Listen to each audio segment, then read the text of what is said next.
Hey, here we are, impromptu. What is happening? I wasn't sure if my schedule is very packed with work this week, so I wasn't sure if I should just take a shot and do one of these late at night like this. We'll see how it goes, right? We have a lot of people in the chat already, so Spy Hero, thanks for stopping in and all your support all over the Twitterverse and the Discords and everything. Thank you so much. Just wanted to give you a shout out. Thank you. I appreciate it. We see you. Uh, Madam Manethrin, Nate, I hope you're sleeping well. Chris is here. Mule, the meme master, Mule, creator of memes and funny things. How are you, sir? Aldan, I think, uh, Aldan, you okay? Are you drunk, dude? Like, Ali, Holly, Duh, Lord Dragoon. Are you okay, brother? You all right? You okay? You're hitting the bottle a little early. Was work that bad? Man, oof. Lyle Hammock, hello and hail to all. How are you? I'll put the link into the community tab here in a minute to have everybody join in, but figured we'll get started here on a little bit of the news and we'll do news and opinion. The 3K man himself, Nerporio. I don't know what's with the bruh. What's with the bruh for? Why you bruh? Why you bruhing me? Give me the stream and give it to me raw. Well, you made more. Well, hey man, you want them highlighted? Let me know. What is happening is right. Let's get some members. Let's get those what is happenings in the chat. I already saw Chris nailing it. Thank you very much. Dude guy is here. Dude guy with I don't know what that is, but okay.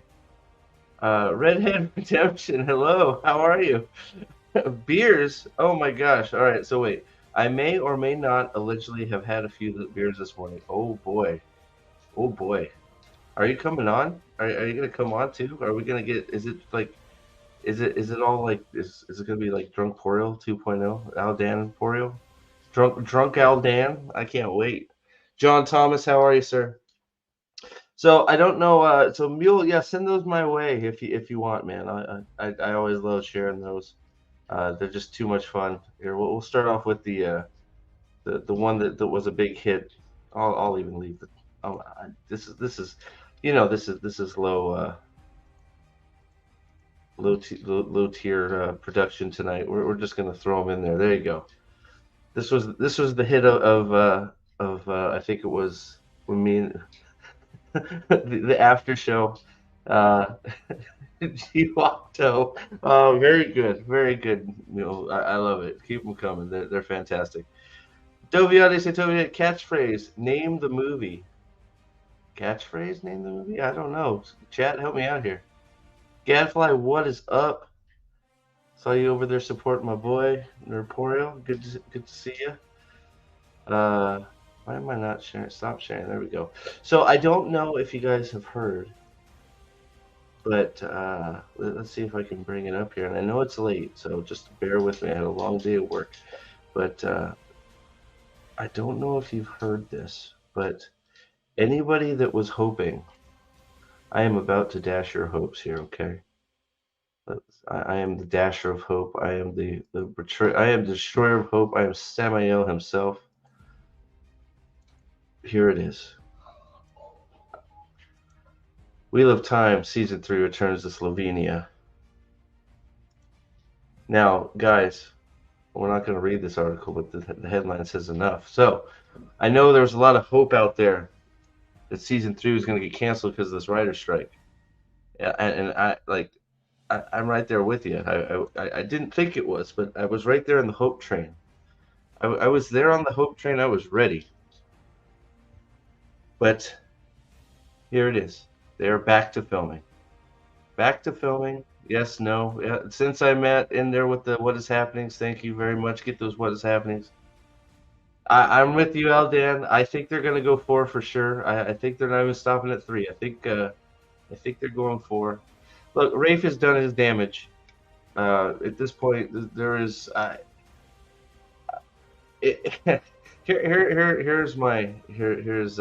Here's my here's my take on this at this point. Okay, season 2 is a disaster. Okay, we've seen it. The more I think about episode 6, and I need to try and get a review out before season 7 comes out. Maybe I'll try and work on that tomorrow morning if I can get my butt out of bed. But the more I think about episode 6, the more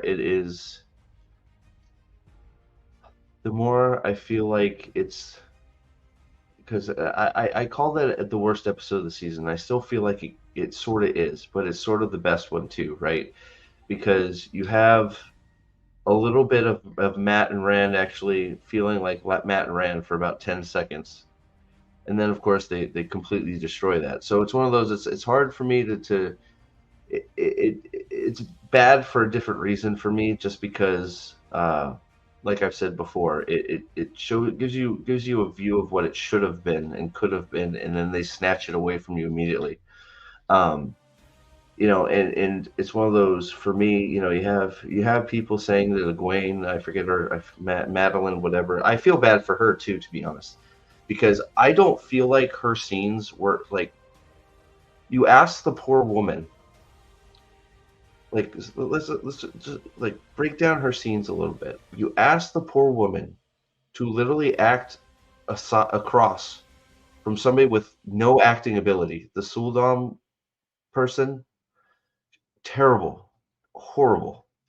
So not only have you asked her to work as besides somebody that's not giving her anything to work with, most of her acting is her squirming around with a fake collar on her neck that never stays on her neck, pretending to be either choked or electrocuted. It's like talk about giving somebody a no win situation, like, and just acting like, So I don't feel like the scene of the scene of the episode. People are trying to give it to Egwene. The scene of the episode is obviously the Matt and Rand exchange, 100%. And then they tear the rug right out from under you, and Matt goes back into betrayal Matt. Uh, the worst guy ever, right? We go right back to betrayal Matt, which would never happen.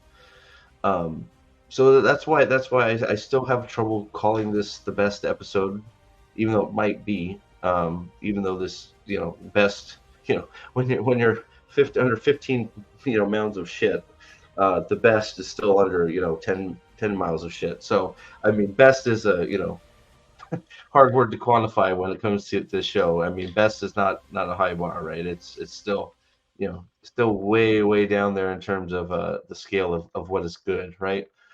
But I did want to bring this up because I originally had predicted, and I know Dovey's holding on hope. That's why I love you, Dovey. That's why I love you.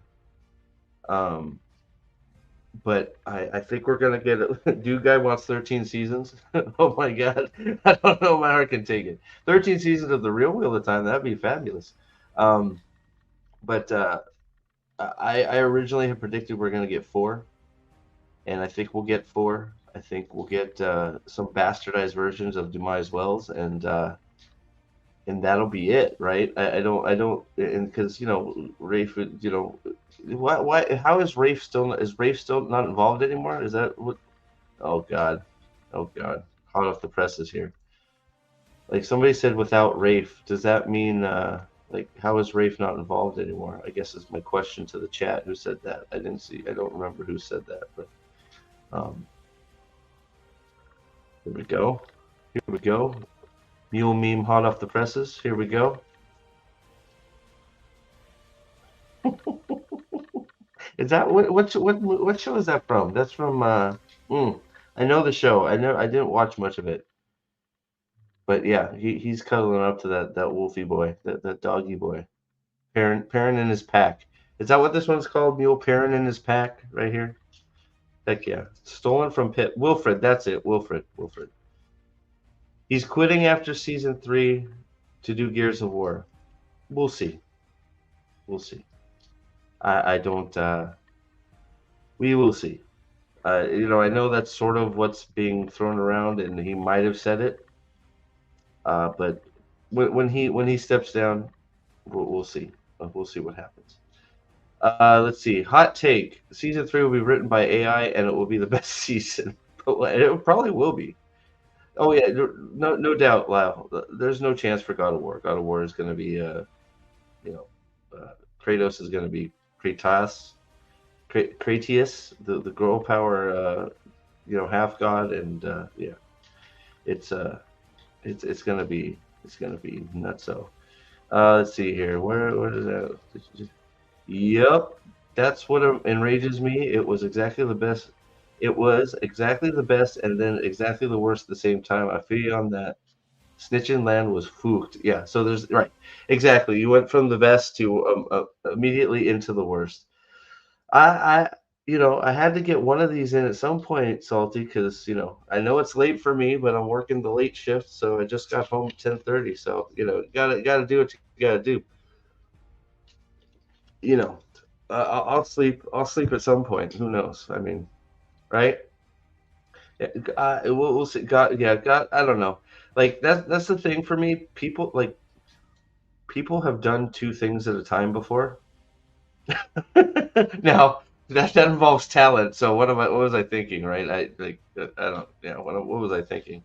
What is Trip had sent me something here? What is this Trip sent me? Let's see. Let's see this here. Wait, how is the trailer for season 3 out already? Hold on. This may take some offline. This may take some offline sleuthing.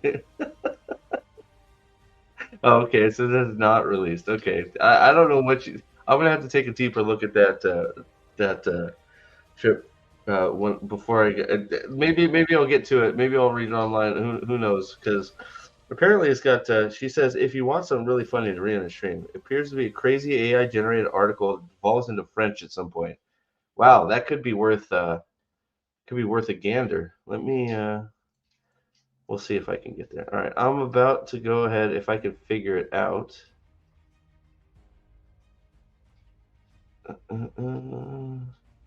Let's see here. Let's see. Where is my? There it is. Community tab. There we go. All right, finally made it. All right, members. There we go. Ba, ba, ba. Not public. No. Yes, members. Okay. StreamYard's link is up for anybody that wants to come join in, talk about, well, all the stuffs, all the show. Season 3 coming out here in a store near you. And,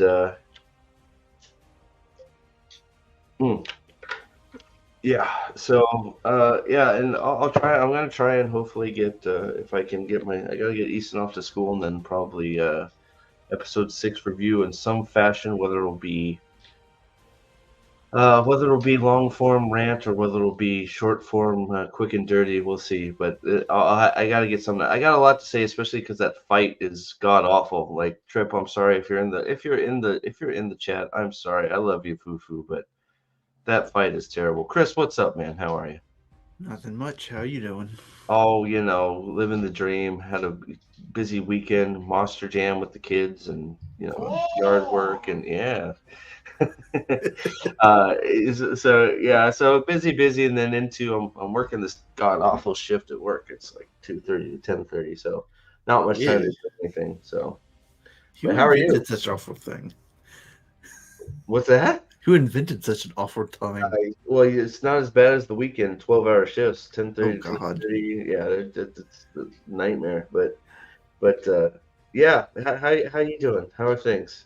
I'm okay. But what's interesting to me is the more I think about episode 6, the less I remember about it. It Like, took me. like Time, yeah. it feels like there's Egwene screaming, Yeah. random Matt part, Lan I being forgot the yellow Aja fight, the woman fight was in it for a minute. Like it took me a minute to like get it wrapped around my head to it's like, oh, that fight was in episode 6. I totally forgot. and they even make it worse because she her being in the story, while it's like, oh no, the Shan-Chan are evil, we already know that, and now it's not uh Nynaeve coming up with the idea to get the get the color and try to figure out how to take it off. It's another Aes Sedai. Yeah, I don't know I don't know how I felt about all that either. Sonic Jockster, I put my Discord link up. It's just don't go crazy. Don't get me kicked off anything. Like do whatever you want. It's pretty low key. Do whatever you want on the Discord. So, what's up, Walkporio? You just hanging out? Okay, he's muted. Whatever. There you go. How you doing? Good. How you doing? I'm doing okay. I'm gonna meet you if there's any car shootings or drive-bys. Okay. Yeah, I mean it's very silent here. It's very silent in this part of the city at this time. Everybody's inside. I am ruling the streets. There you go. Running the streets. What's Yeah, up? I'm going to 7-Eleven. I want to get a Coke. I have a taste for a Coke. You want to get some Coke? Well, that should be hard in Chicago. Find the corner. Yeah, some nose clams. Some nose clams there. He said a Coke. My bad. I'm sorry. Yeah. What's up? Let's test your. How you doing? Wow. Oh, talking to me? Yeah, I just wanted to see how. Sometimes you come in a little hot, so I just wanted to see how loud you were. Just see if it is Hot and heavy. Shut up, You sound pretty good right now. Let me know if Lyle comes in a little bit hot. To adjust. How you doing, Lyle? I don't know how are things, buddy. I'm doing good. I can't hang tonight for long. I've got early day at work tomorrow, Oh, so I hear that. I hear that. Well, I appreciate you hopping in even for a little bit. I appreciate all the support. I wasn't sure who. It's late. It's late where I'm at. So 32 in chat. We're almost up at 40. Thank you very much for everybody here. But yeah, Chris, I had that same sort of problem because I was sort of sitting there, in some of my downtime tonight at work, and I'm like, hey, I want to try and figure out what I want to do for a video for episode 6. It's long overdue. I'd already done it, but I got busy. And I'm like, what actually happened? And then it's like, you got the stupid thing where Nynaeve is an idiot and brings the attention to the Sean Chan because she can't control how powerful she is. I'm too powerful block, right? Oh man, I'm bleeding. That's cool. Fix it all Sorry, go ahead, Chris. Sorry, it's just I get distracted by the cars. I muted him. Yeah, I muted the car, man. There's no drive-bys yet, but I still muted him. Go ahead, Chris. We're off the chain here. I'm bleeding. Raporial's race car driving. Go ahead. It just like, why was Lan crying when he showed himself in front of Rand? Did he think Rand was going to kill him? Lan is always crying in this, or just giving up his friends, or just being a general pussy. I don't know how else to say it. What's up, Stable Boat, by the way? Nice avatar. If they established that it'd been nice if they established that poem and what it meant, like in the books, so that when Alana calls Lan a dark friend for having it, that whole would make sense, but that entire conflict is so manufactured and so stupid. Oh, I was having a conversation on Twitter yesterday about that, and the guy was like, one guy was like, I don't think she really thought Lan was a dark friend. She just wanted information out of him. Then why did they call him a dark friend? And his proof of that was that she didn't attack him with the one power as a weapon. She just tied him up. But that doesn't work in the show because they forgot the dark friend exception in the third oath. There's no exception where they can just kill dark friends and darkspawn at will. Well, so their entire idea and argument doesn't work. She did attack him, and then her warders straight out called him a dark friend. So it's like, what do you mean? All on this policy. But so go ahead, Salty. Say what before I go on my rant here. Go ahead, man. No. I was gonna yell profanity because I have a bad camera cable and I'm bleeding. Something. We're off the chain. I'm bleeding. Never mind. Rapoil's trying to get Coke.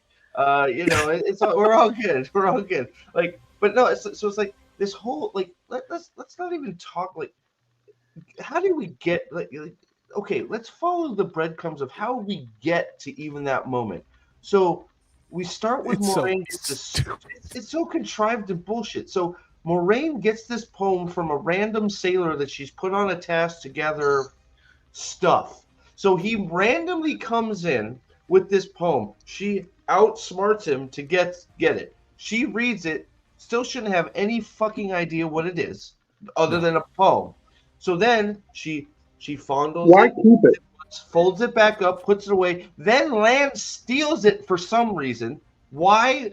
Who knows? But now Lan is a thief. He's stolen Moraine's property for some reason. But Then they go with Alana because Moraine is done with Lan because Lan's a piece of crap. So ends up with Alana. Then now Alana and her warder, with no provocation, start going through his coat to steal the letter from him so they can accuse him of being a dark friend. Do we see him steal it? When do we see it? Do they show it? Her shit. You know what? Sorry. why is he going through her stuff? I don't know. Why is he going through her stuff? Why Looking is for anybody coke. going through this stuff? Yeah, coke. Looking for coke or ecstasy. Why do they think the king Ecstasy. of Malkier is a dark friend? Right, the king of Malkier, who has sworn himself to fight the shadow for his life, is a dark friend. Like if there's one person on this world that is a guaranteed not dark friend, it is Lan. And That's what made that so painful. I mean, it was like, how did we get to that place? Because last episode, remember, he was pissing up against a tree, and not Alana was like, "You want to be my warder, I guess." And now it's like, "Well, you're actually a dark friend," and I'm like, "What? Like, okay, like you're totally fine dreaming about a golden shower from Lan, but then when he has a map, he's a dark friend," and I'm like, well, it's like what? Yeah, it's like I'm not. It's like you have no reason. The only reason that you can even try and jump through hoops to look at that, it's an Emporio glass. He's busy walking with the track. I mean Coke. Sorry, there he is. So I'm muting you on and off, buddy, just because there's a little background noise, just so you know. I bought that too, just so everybody knows. It wasn't a promotional item. But like, oh shoot, I lost my thought. So there's no reason, right? She comes out and says straight up in the last episode, "I'm not worried about you killing yourself." Okay, so that's your only reason to warrant you looking through his stuff, is maybe looking for a knife or a dagger or something to off himself. Or maybe you just said you're not worried about that. So if I you're don't not get worried about that, why are you going through his stuff? Let me ask a question. Yeah, go ahead. Why did Moraine keep that poem in the first place? Once she read it, there was no reason to keep it. How else are you going to fabricate and string together some paper thin, horseshit, nonsensical, nonlinear feelings thing that wouldn't even make it in a CW show? I'm trying to think of shit it wouldn't make it in a Paramount Plus show. I don't understand how and why they wrote anything. Like, forget Robert Jordan, forget Wheel of Time. Who thought that any of this, regardless if this was a fantasy world, if this was a cop show, if this was science fiction, if this is a Western, none of what they've done would make any goddamn sense. Remove the magical stuff out of it. Remove the Trollocs. And just take any of the dialogue and any of the plots. Oh, no, where would this work? Where would it work? How would it work? Well, it's like Bale. It's like Mills just says right here. Bale Doman tells her Black Riders have been chasing him, and based on that information, she decides to leave the manor alone in night without telling anybody. Great decision. Like it's like it's full. It's full of all that type of crap, and it's just like, oh, don't worry about it. They're doing this because, just because, right? It's like everything you have to explain anything that they're doing. You have to perform so many mental gymnastics, and it's like. And some of them leave with no answer. There's zero answer as to why they've done what they've done. The thing I'll say for the why they look through land stuff is because I'm pretty sure there was a scene earlier on where like they saw Lan looking at the note. Now the idea that that's enough to make them want to look at his stuff is wait, but silly, so he's but- looking at a note, so that gives him the right to go through his shit. Like, I mean, wouldn't you be pretty pissed if you just like got a letter from your mother saying, it's like, oh, okay, and you put it away, and they go, how dare you keep this letter about your mother? We saw the running postman who is super fast and can get from ocean to ocean in the blink of an eye. We need this mail system in our lives. Like, the mail system in this show is beyond like good. Like, if they had just had a small scene saying, I saw him with a note, and them going, I'll distract him, you make sure that's not a suicide note. And that would have justified them looking what at they're it. trying to say? Go ahead, Salty. Sorry. No, I was just shit. I've got strain brain because I wasn't planning on doing this. Gadfly's here. What's up, dude? buddy? I just got what you got. Maybe I'll remember. Never. Well, but like, is that what they're trying to say? That he's writing a suicide note and putting it in his pocket so they're checking? Because that's not the vibe I got. The vibe I got was they were going through his shit looking for stuff. That's the vibe I got. Yeah, the vibe I got was that they thought he was acting suspicious earlier on for some reason. Because he didn't want to have right. sex with her. Yeah. Right. As opposed to intrusive, cunty, judgmental, and insane to go bother a man while he's pissing on a tree and then say, "Hey, you should have known. You're responsible for what not Moiraine did." Okay, and therefore you should come and be the third plunger to root me out with the other two guys. Like, because but the problem is, and this all goes back to one problem with this scene. Moiraine either should have destroyed the note, or she should not take it off her person. If that note is so important, why is she leaving it where anyone can look for it? It is so stupid. Needs it too. The plot needs it too. That's exactly it.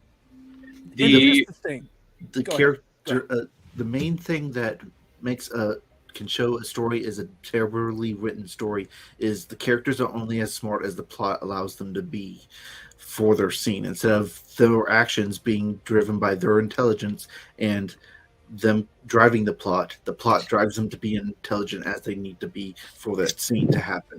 Gadfly, go ahead, man. So the writers of this show have come up with a series of cool scenes and cool snippets of dialogue that they think are just awesome. And so they've written all these different things, and then they try to figure out how to string them all together. So that's why the continuity there's no continuity whatsoever. That's why they have this bullshit excuse of, oh, Lan has this note now for some reason. That's why they have there's this Angriel out of nowhere in season 1 that they then had to do a reshoot to show Moiraine having the Angriel at the beginning. So they come up with a scene that fulfills a goal that they have that is cool or interesting or subversive or whatever. Write the scene outside of the context of the story, and so that's why there's no sense of actual progression of story. Lightning's gonna hit in her portal soon. Sorry, go ahead. Yeah. No, he's going to get abducted. What I had two things to say, and I'll just say one of them. Characters are not created by what they say in a scene or on a page. They're created by what they do. And you can internally monologue to set things up as exposition. But when you're 13 episodes into this nightmare on Amazon, and it's all talk, feel, and then there's an inexplicable type of action thing that happens for no reason. That is all that defines your character and your story. If the rest, the dialogue is literally just filler. That doesn't make any sense for anything. That's and why Ishamael is the only person in this story who is not villainous. Because he hasn't done anything villainous. No, he hasn't. He sold a few Subarus, that's for sure. His quote The is other thing today is we learned, and I started to see this on Amazon because I was wondering, they have Universal monster movies that they've been putting up for free. And even though I have them on Blu-ray, I'm like, fuck it, I'll click a button instead of having to go get it and start the Blu-ray player. But I was watching something that didn't say anything about ads, and all of a sudden it started to give me ads. And then I read this article, what was it, yesterday or the day before, where everything on Amazon is going to have ads now.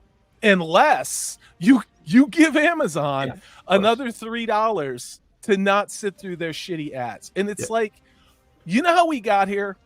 And I'm sorry, Lyle, we all know how we got here, okay? Where all that goddamn money went. Regardless of what I think about it, the impact that it had on that organization was canceling other shows that probably got more viewers and actually retained viewers. So this is where we're at. There are 2 fantasy shows that are utterly and completely failing, and a whole pile of shit that Amazon has done.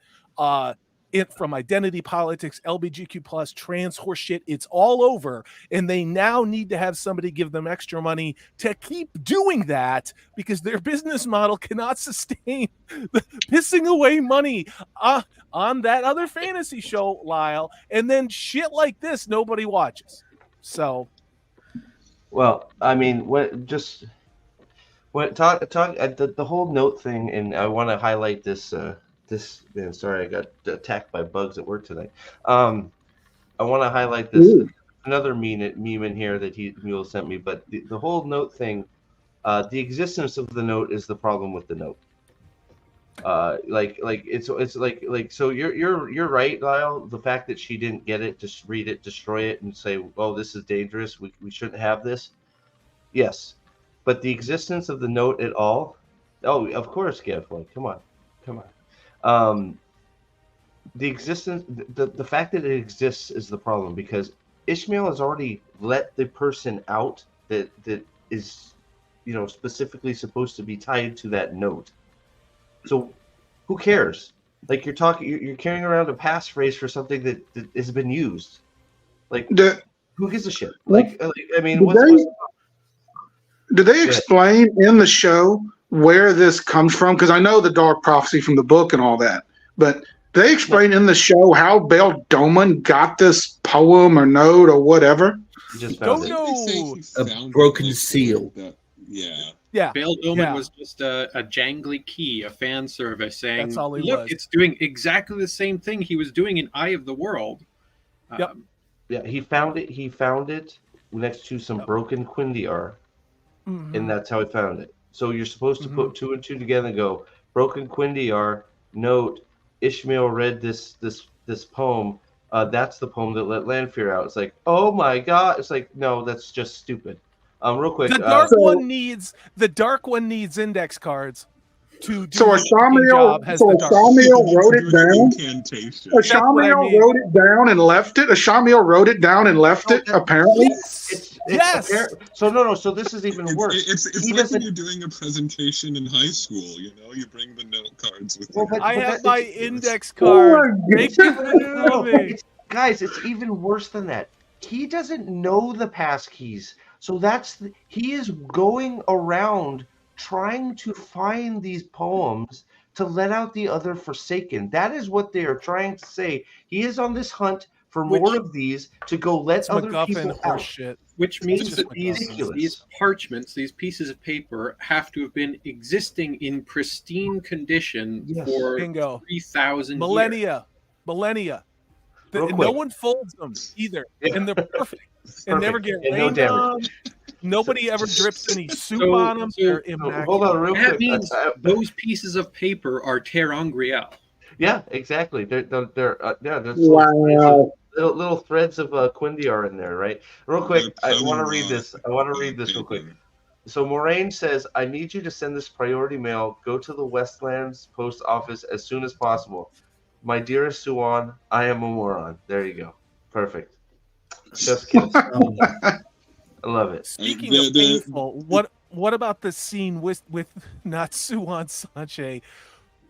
Was I the only one that thought she looked tired and that outfit looked heavy and not nearly as ostentatious as the probably retouched pictures made it look. It really did kind of look like drapes from a Marriott in like 2002. Ask me how I know. I mean, Why Yeah. didn't they to be just completely honest, I was too busy laughing when she used like that one power crown thing. Oh, the Which looks so freaking the stupid. knives! Like, where are we? What they Dude, did what the is up knife with thing- that shit? They did the one power It ice looks cold like the knives crown of the, twice. It's It it's looks a like the crown of the Numenorian queen in the show that shall not be named. But no, it's even worse than that, Staplevo. But hold on, it's even worse than that. Okay, they didn't just; those are their weapons. So why would you, if you're protecting yourself with the one power, decide to shoot some knives up over your shoulder to make it look like a crown, and then point them at something? She Why wanted would to you? cast Why Holy is that Soul the Mass. choice you She's make? playing Dark Souls. Anime, She just because cast Holy Soul anime. Mass and then shoot Yeah, it up. It's anime. It's a perfect example of over design. These are people who are trying to make great names for themselves, and so they're coming up with these crazy, fantastical things. But what's one of the one things that Robert Jordan's world is known for? It's realistic clothing and equipment, like the swords, the one power wrought blades could be exactly real world blades. They're not these fantastical Final Fantasy blades that are twice the size of the person who's using them, right? Like Right. they look like they could be transplanted into the real world. Right. None of the costume designs, none of the set designs, maybe a couple of the set designs from the show look like they could be transplanted into the real world. None Yeah, of the them same have thing- any verism whatsoever. In the same thing, and we talked about it season 1. The Ajas are not like in a box of crayons where, oh, I need a red Aja, so this one's red. See, I need a yellow Aja, this one's yellow. That's not how that fucking works. No And Rangers. they're still doing it. They're still Oh, they're doing still it, doing it. and they just It's the cringy. show. But Salty, I don't know. don't you see the amazing symbolism and, No. and I see foreshadowing from mediocrity. there? I see mediocrity, and I see Nynaeve's room wearing temperature yellow IQ. underneath her I- shirt. I don't even Yeah. see mediocrity. I see laziness. Well, it's beneath incompetence. It's meta knowledge. These are people who somehow were told that they're really good, and this is their version of really good, which is shit that is unbelievably. It's not even mediocre. It's a farce. It's literal. It's kind of like they're using the costuming from a Mel Brooks movie. You know, and they're putting it into the story, and we're supposed to take it seriously. You know, Real quick, so since I'm at so let me get this straight. Moraine left it in her saddlebag. Just go back to the note one more time, just because I wanted to answer this for him. Moraine left it in her saddlebag, allowing Lan to steal it. Lan left it in a saddlebag to allow Alana. Well, no, he left it in his jacket pocket, so Alana could steal it. That's the only But yes. Moraine was so ahead of things that she left it in her saddlebag because she knew Lan was going to steal it, and she knew that Alana was going to then find it on Lan. And that's exactly right. That's what the show wants you to think. Every bullshit thing that happens is by Moraine's design. Moraine designed somehow managed, even though she's executed whatever, she's banished from the tower. She managed to convince everybody that was holding Logain to send Logain to Kyrian. Somehow she mind fucked Rand into going, of all places, to a guy from the Two Rivers. He just decides, I'm gonna go hide. Where does he go hide and not be a danger to people? Kyrian, because Moraine somehow told him to. My personal headcanon for what happened there is that the dream sequences with the Shamael and Eye of the World. Yeah. I imagine Moraine doing that, but it's her and just yelling at Rand to go to Kyrian. Well, I mean, she is evil, getting people's dreams. I can believe it. Go ahead, Lyle. Sorry. And yet, you just said all of that before the chess she's playing, and yet she stupidly leaves a note for someone to find. I mean, does no one see this? No, but Lyle, Because the that's the plot thing. needed it. That's her. We're to believe her plan was for it to be found. That's why this is stupid. Is she left it out so they would find it. So then they would accuse Lan of being that, and then they'd all go to Suan. That's what the show wants you to believe. Is that it wasn't a mistake. She wanted him to take it because and Lan that- would do it. Wow. Lan That's would do, why right? it's not supposed to be a stretch and a convenience that they find Suan on the road just randomly. It's because Lorraine already had Suan coming to them, right? Well, yeah, right, exactly. Well, that's That it's like makes it's like sense, that's like speaking to What? thing before we got started, right? I forgot that scene was even in the episode. Like, I'm having trouble allocating what actually happened. It's like, oh yeah, they randomly found Suan with her two cards. The ambulance seat had two cards and a carriage driver. A The head of ambulance state. A and head it's of state traveling to a and foreign country with two traveling. guards. Wait, it's Yeah. even worse. It's even worse. Yeah. Traveling at night. She's Yeah. traveling at night. She is the most important person in the world. Why doesn't she just use Mm. the traveling long grill she has? Well, that too. When she right? put But- herself in a box and mail herself in the Randland mail system, she gets there fucking Priority overnight. mail herself. You're right. Sorry, true. With the magical mail system they have.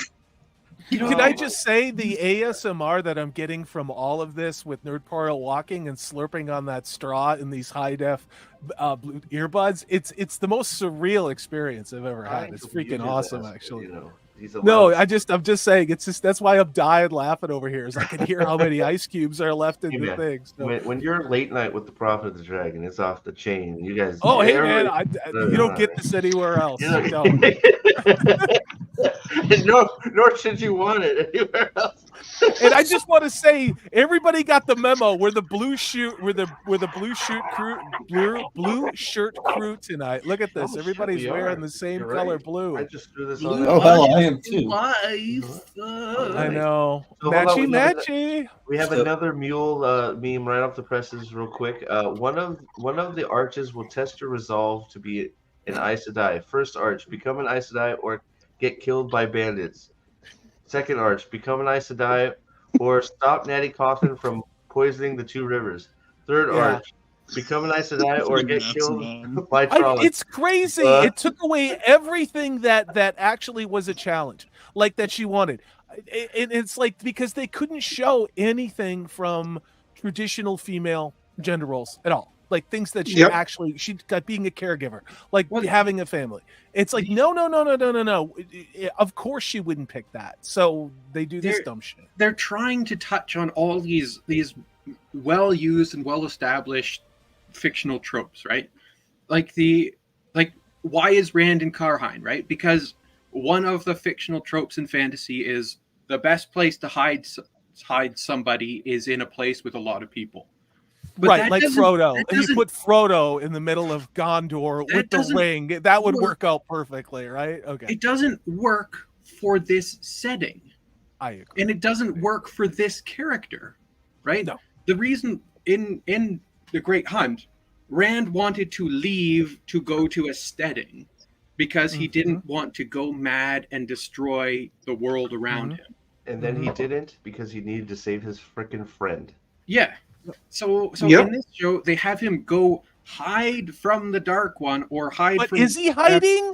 Is he hiding when he's going to like bring wine to Logain, okay, and hanging out at an Land insane here for them asylum? pretty easily, I so- mean, I here's the thing: is I'm agreeing with you, Gadfly. It's just from, but Yeah. But I'm like, wait, this is not New York City. You're not a Russian spy hiding in Brooklyn in New York City. Okay, this in is two fucking capacities. What? One, they fail in the capacity of actually fulfilling the trope matching the story, because Rand going insane and destroying the world around him is the reason why he wants to get away from everybody in the books. And two, they fail in actually fulfilling the trope, which is ridiculous. Yeah, he's not at a safe house lying low getting Dominoes delivered. He's out there, hey, saying hello to the multicultural people in the slums of Karkian. And I also just want to point out, real quick. Sorry to interrupt. Hold that thought. So, Son of Jockster, I think you're still here. So, thanks for the note in Discord. So, these are sort of meant to be member perk streams. We could talk offline. Just keep message. We'll message about it about other stuff if you want. But these are sort of member perks discussions for being a Dragonsworn and beyond. But we could talk offline in the coming days and see what we can figure out. But yeah, that's what this is. These are sort of almost member like recaps of the episode and anything we want to talk about when it comes to the show, sort of member perk type deal. So just if you're a member, the link's in the community tab, but we'll talk for sure. I'd love to. So just don't let me keep bothering me if I don't respond to you. We'll figure something out, buddy. Appreciate it. Sorry. The way you should imagine it is we're the Kyrian nobility. And they're the people in the slums who are being oppressed and are hunting for the horn, which is a membership in this case. Oh, the people of color in the slums who are being oppressed, of course, because multicultural. There's a lot of BIPOC representation, and you can bet a lot of those people are gay too. The horn is not going to call the heroes from the past. It's going to summon the proletariat to come and overthrow the bourgeoisie. Real quick, thank you, Salty. I see you. Zach's got it though. Nice. I tried. I wish it would let you assign gifts. I know. YouTube. I know. Let us assign gifted memberships. Come on. Big money. No whammies. I'm not complaining. I've benefited from multiple gifts from Salty, so yeah. Well, I'm not true. complaining. I'm like Santa Claus, only with a bigger dick and smaller gut. So. Was just I don't muted? prove it. So your father. Sorry, Christmas. I'm just trying to compute. Sorry. Okay, sorry. Don't prove that on screen. Is this the consensus I'm hearing? Because all the people who support this idiotic show are all saying this is the best episode of the season. So okay, I am hearing that. I'm hearing that, but I'm not seeing a lot of support for this episode. I'm not. So I'm hearing the same thing. And Thumb, I saw Thumb show up in Yanon. The link is in the community tab again. Thank you again, Salty. John Thomas got I keep this trying to one, give Gadfly a fucking membership. There's No disrespect to him. No. I appreciate it. I wish I could. Yeah. I've already got one. I think. Don't I? I know. Yeah, well, I'm that's why sorry. you're in here. That's I'm why just you're in here. But well, shit. What were we talking? God, now I'm all messed up. What were we just talking about? We're talking The about Shield saying this is episode best. Shills. Oh, episode 6 being the best one. So I understand why, and I'm fighting with it myself because I think it probably is. And number one, that's sad. I mean, it's very sad that's the bar. The only reason I put it at that, Jesus, guys, thank you. You didn't have to do that, and I appreciate it very much. What happened? He just gifted 5 subs. Oh, sweet! Or memberships. Beautiful. And some jobs are still to get one. Join the bourgeoisie. We're trying to give free shit away here. Bitch. You know what? Hold on. This. How did Okay. Trip Stop. get one? Okay, stop. We're gonna break. I think I gave her one. Oh my god. We're gonna break the mold for this. Mules. Uh oh. All right, you guys need to stop this. We're gonna break it for this stream alone. So you guys stop with the frickin'. There you go. All right, check your Discord. Enough with. Thank you. But please, please. I sent Son of Josh to the link so he could come chat tonight. Breaking the rule one time just because you guys are embarrassing me. Thank you very much for the generosity, Salty. I appreciate it. Here's you. No, but there he is. There's the man. What's up? what I was going to say was, what I was going to say was, people are saying this is the best episode, and the main reason I keep hearing is, oh, they did Egwene scene so good and all that. But I'm like, it was crap. And that's probably going to be the main point of my review is is this may very well be the best episode of the season, but not for the reasons that everybody is bullshit shilling about. Egwene's scene, I feel terrible for the actress. I do. Yes. Because they put her up against a freaking plank of wood actor, whatever. I don't even want to get into that. That Sausage in plank the of grass. wood person. Okay, Right whatever. Plank of wood that cannot act. Can't act. Terrible. So not only have you put Egwene's actress up against that, a terrible somebody not to work off at all. Her scenes are literally her rolling around on the ground with a fake thing on her neck, pretending to be electrocuted as it moves all over the place, moves off of her body. Then she has the fake choke with something that's choking her from her shoulder blades. So in that instance, yeah, you know what? She acted her ass off because everything they told her to do was stupid, and she was doing it all by herself with no help. So I feel terrible for her. Now, the reason episode 6 is the best is because you have about 10 seconds, well, probably close, maybe a minute. We'll give a minute where Donald Flynn, is it Flynn? Yes. Donald Flynn? Yes. Proves that he's an actor and the best actor in the show right now. Thank you. Because he kills it. He encapsulates Matt for about freaking 30 seconds. He gets something out of Joshua. Joshua actually starts to act, and they actually have a scene with some emotion where you believe that they are friends. And then you have another small scene where they go, no, nobody's better without you, and they have another touching scene together, and then Matt fucking abandons him again. Yep. I'm sorry, I'm not laughing at you, but I gotta call something out. Sensei Matt. Sensei Matt he's all in it. Look at this. It's the slurporial experience. It's not just me. Slurp again. It's slurp again over here. Shake it, baby. Shake it for me. Shake the rocks, baby. Alexander's there it is. All right. Alexander's getting in here too. Son of I wanted to touch on that color. Apparently, the reason they changed the color for the show was because of safety regards. Because of how they dragged Egwene.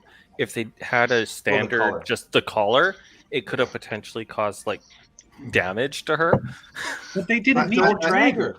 Don't drag her. You're wrong. Like they just didn't need that in there. But that is the justification.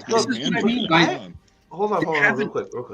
Who? I think was stable. Go. I think you were talking. Go. You're a little low, so it's always hard. Go ahead.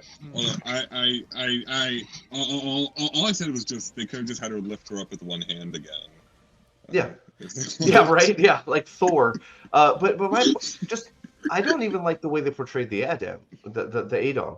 Just tell her to walk, and if she doesn't, have her throw the fuck up, and then when she's done throwing up, tell her to walk. And if she doesn't, do the same thing and do it and do it and do it, or just have two guards pick her up and throw her in the pens. It's like, because they're trying to portray them as uber evil, but they don't understand the fact that the Shanshan are not actually uber evil.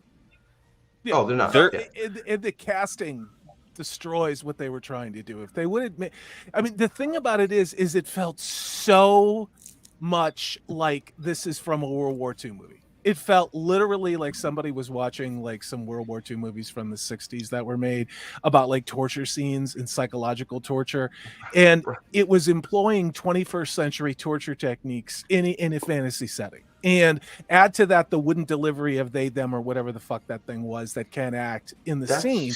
And it was completely unimmersive. And I will say this episode, I don't think was very good at all. The stuff with it, and Steve, we've talked about this. Yeah. I felt really strongly with the Rand, the not Rand, and not Matt thing, but I think episode 5 was so fucking bad that whatever came out afterwards is gonna have like it's gonna smell less like fresh vomit. And this is going to smell more like sawdust orange cleaner. Remember from elementary school, and with vomit. Yeah. So that's why we think episode 6 is the best vomit-filled pile, because it also smells like industrial orange. Hey, the next episode is already like written off because they're throwing in the land stand on your feet line after he's been a complete coward. Oh, It's What? base it on your feet. Really? Like the minute he tells Rand duty is heavier than a mountain, I Okay, may slug okay. something. I may get punch what- something in the face. Duty for what? Nobody's doing anything because of they're duty bound or honor bound to do anything in the show. Lan's abandoned his duty, right? Lan's the same guy who just snitched at the first sign of opposition. Yes.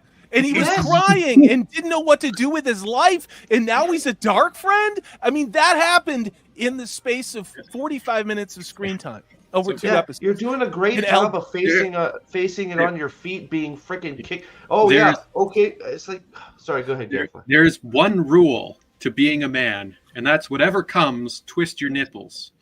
Yeah, there you go. I would like to bring I was the waiting color. for who comes, because if it's the two other waters, man, I'd hit the road, Jack. You know what I mean? In terms of episode 6 being the best episode, when the bar is 6 feet underground, all you need is a pulse to go. Yeah, I think I said that exact same thing when we started. When you're buried under 15 feet of shit, when you only have to be 10 feet under shit, and it's better, right? So that's basically where we are. We had like it's the only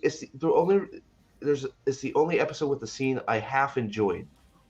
Out of 13 episodes, it was the only moment that it felt like Rand and Matt from the book. I felt for Rand, less than a minute total. They're also the only ones who's had chemistry. Yes. Well, that's what I said. They were work like that's what makes the Egwene Suldam scenes even worse. The chemistry that Donald Flynn and Joshua had in that moment, being actually becoming Matt and Rand for a minute, just makes everything else around it look worse. Everything. I mean, they didn't have Nynaeve and Elaine literally watching Aes Sedai and a warder die, basically. Like, they just sit there and watch. Yeah. I don't know if you've touched on it, but part of the other reason that makes the Egwene stuff not as impactful, at least to me, is the fact that during all of the build-up to it, we don't have one redeeming quality to make me feel sympathy for her, to make me feel anything. There's no action. There is no action by any of those female characters. No tenderness. Nobody sneaking some food to like a cat from the fucking town. Nobody. I mean, none of those little tropes out there where this person's a raging dumb bitch and I genuinely don't care and their problems are really fucking stupid. But oh look, they gave a saucer of milk to a cat or Sophie, something.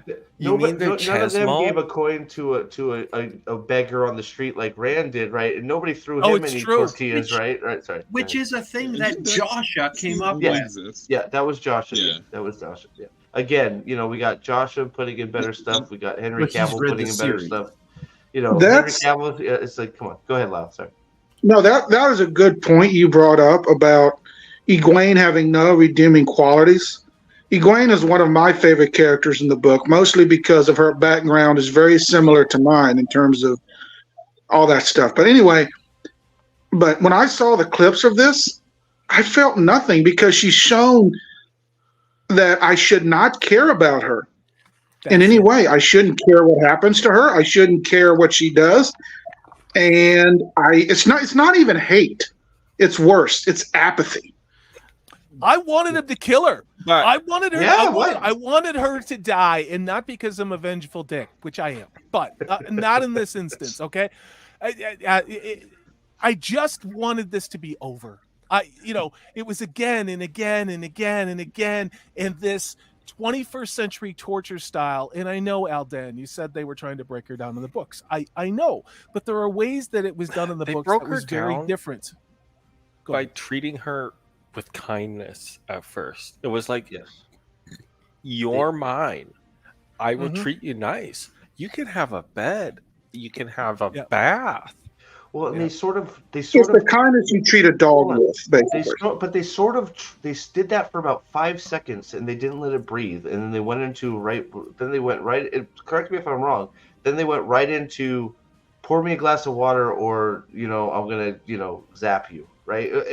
I feel like they did a tiny bit of that, and then went right into just kill. What's up, man? They needed a break in between the opening thing and the picture stuff. The picture stuff was fine. Like I'm all for that. That's a reimagining adaptation type thing that I can accept, but they needed a breather between it because they spent 30 minutes on that, and it was too much. Too much. And you have one actress trying really hard and one person doing terribly. So, and then it's all fake. She's literally just yeah. That's what she's doing all I was waiting for a Black Widow escape thing because why not? You know what I mean? Like this is a Marvel movie and she bounces up in the chair while she's tied up and does a flippy kick and takes the bitch out or something. Yeah, I was waiting. That's what I was waiting for in this show. What's up? Hold on. So, Chris, hold that thought. What's up, buddy? One time pass for now. We'll figure out for the future. But how you doing, man? You doing all right? Yeah, I'm doing great. I was just so relieved to know what happened to the non-binary Blue Sedai that was in the cell next to Egwene the whole time. Didn't let her just suffer. Oh my god! Can I just ask a question? Sure. Why is the equivalent of Mitch McConnell going off into a war zone? Good question. Because she was naked in a tub. If you get naked in a tub with Rosamund Pike, you are going to be in the story. Look at Lan. Look at that ugly bitch in the tower. Yeah. So that's the thing. Like in the previously on segment that I usually skip over, right? They actually included that scene of her in the tub with Moraine, just so that you would remember who she was when they pan over and show her in the cell. Yeah, but that, Chris, that's hold on, Chris, you were saying something before I interrupted you. Buddy.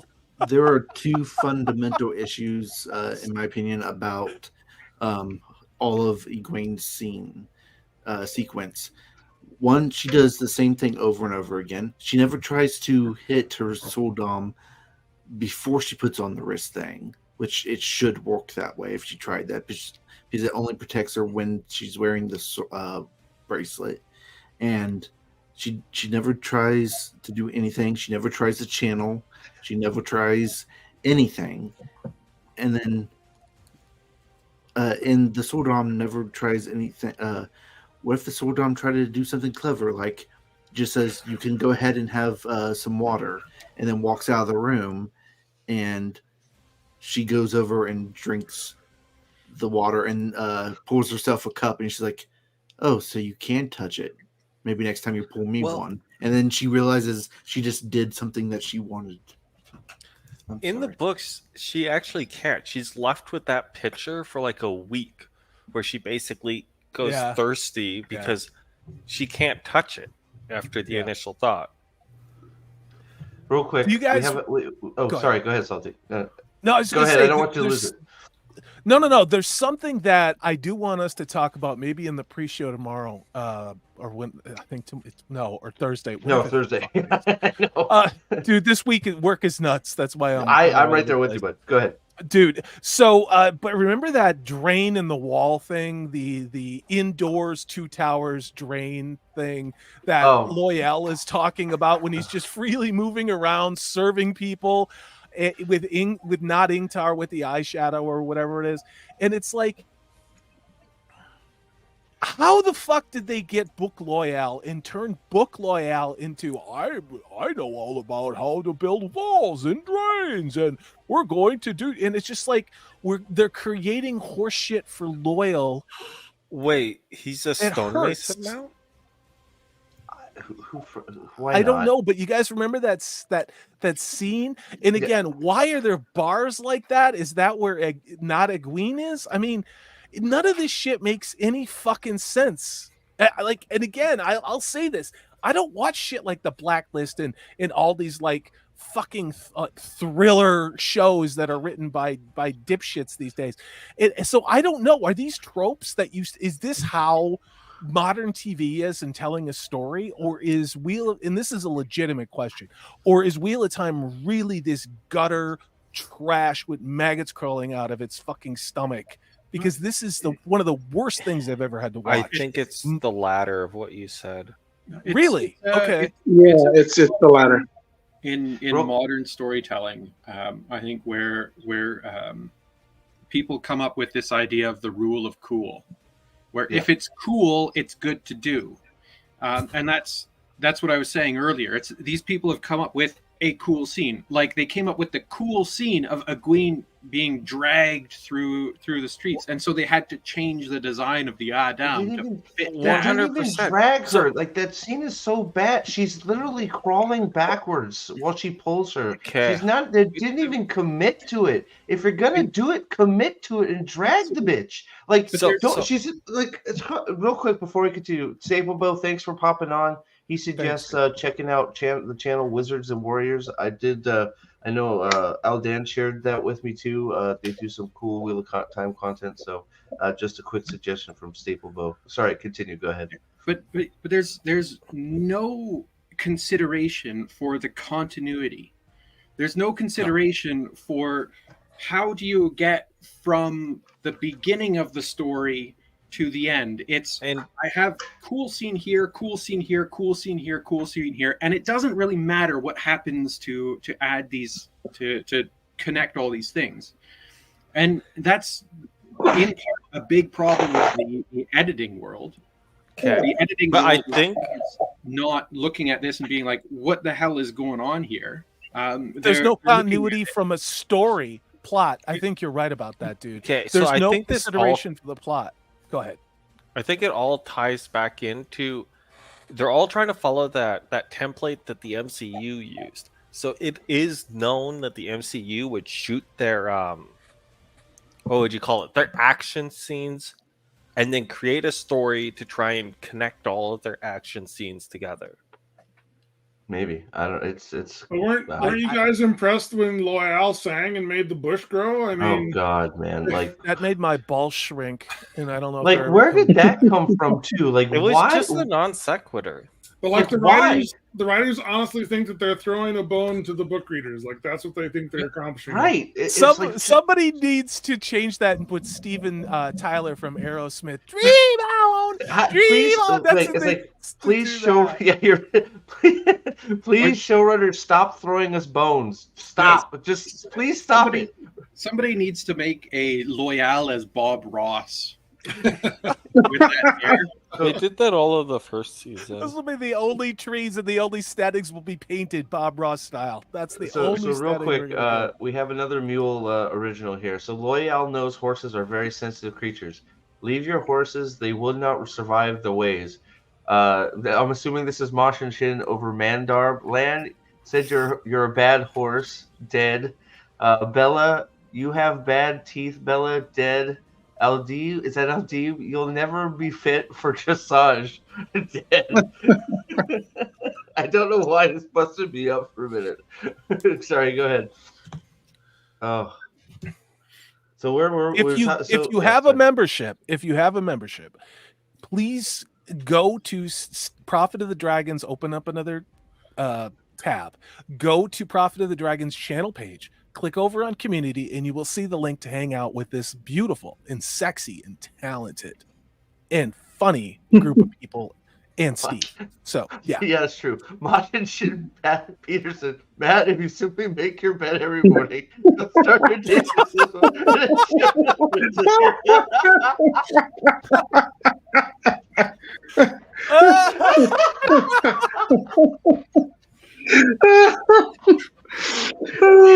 It's in order. This knows so much. I do not want to watch any more of this, dude. And I can't watch any more of this alone. That's part of it. Is I lose my fucking mind watching this thing alone without you guys to go. What the fuck am I watching with me? So please Thursday we've got to watch. Season 2 is the first time I have actually been furious about. Like season 1, I was frustrated, angry, disappointed.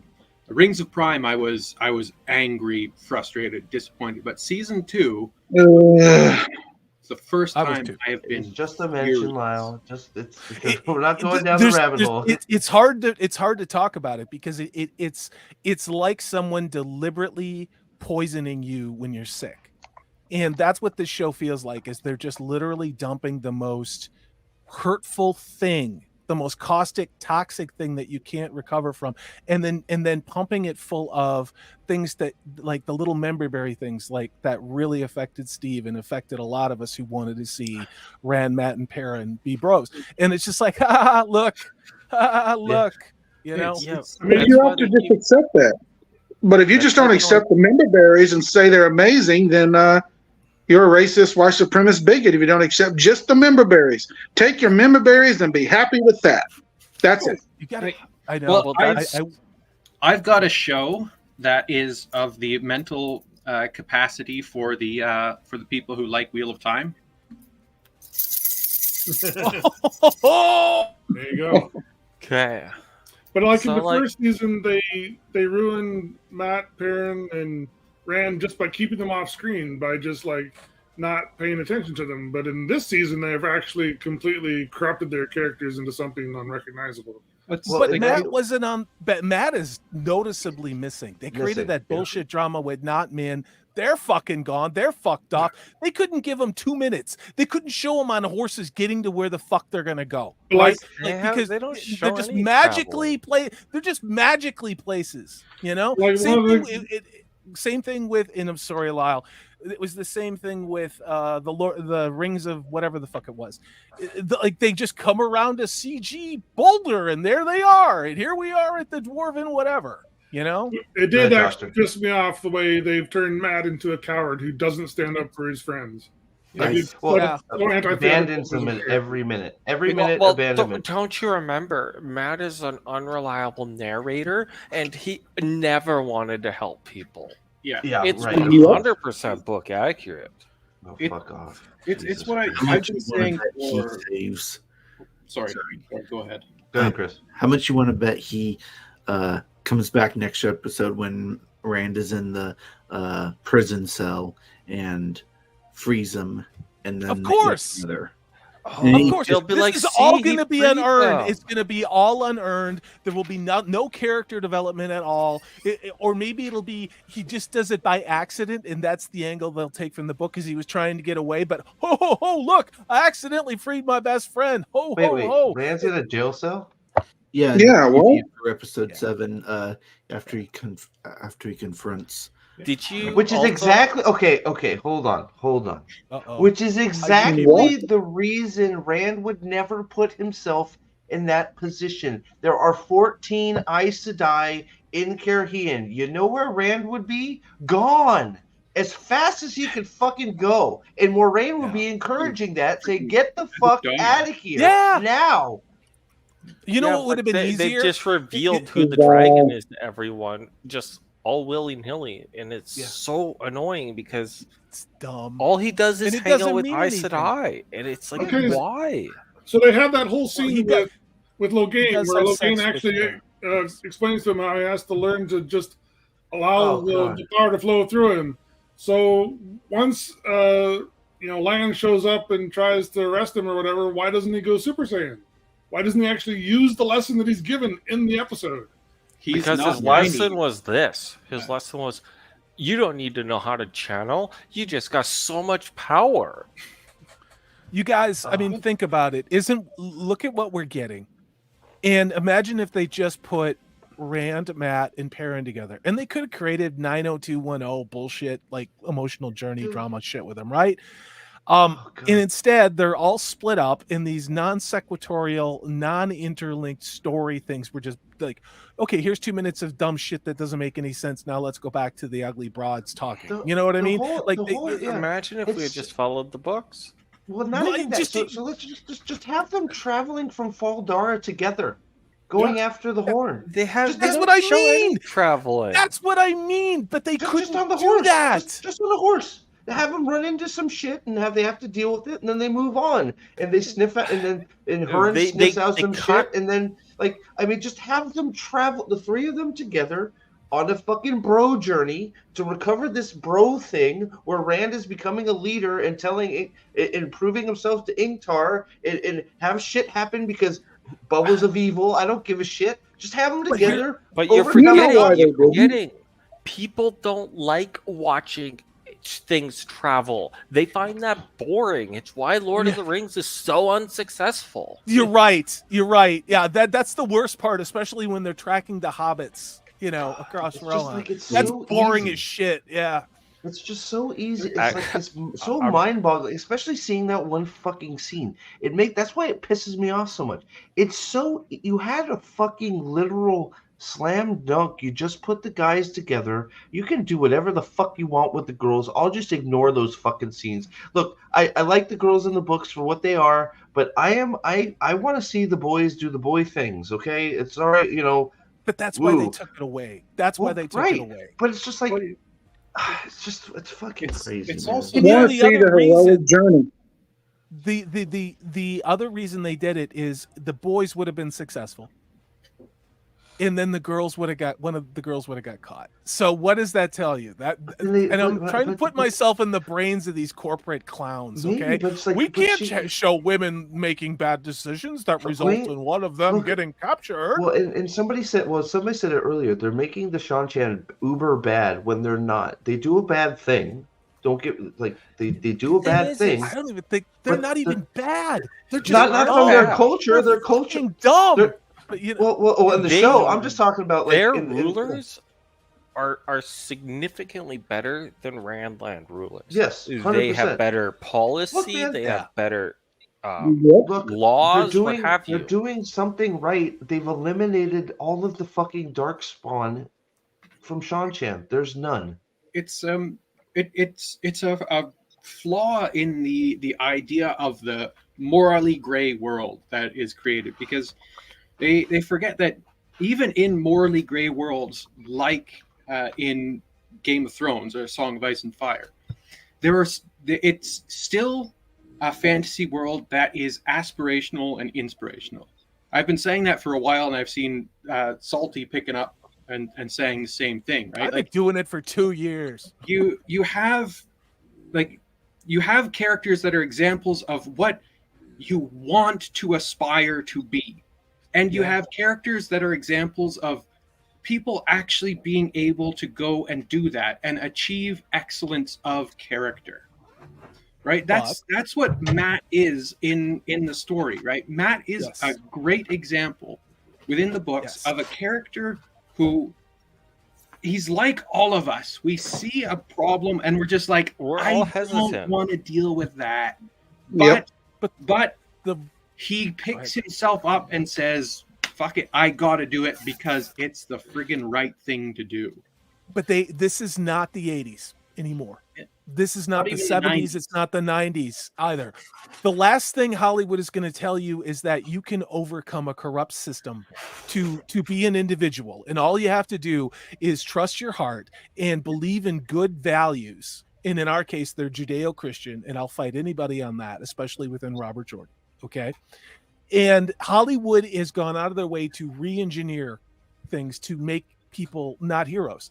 They are morally gray. Every person is innately perfect, exactly as they are and how they choose to be, right? Yeah, and they're not responsible for the bad decisions that they make. And if something bad happens, it's a man's fault. That's the issue, though, with the inability to grasp morality. And I've been saying it now for several months.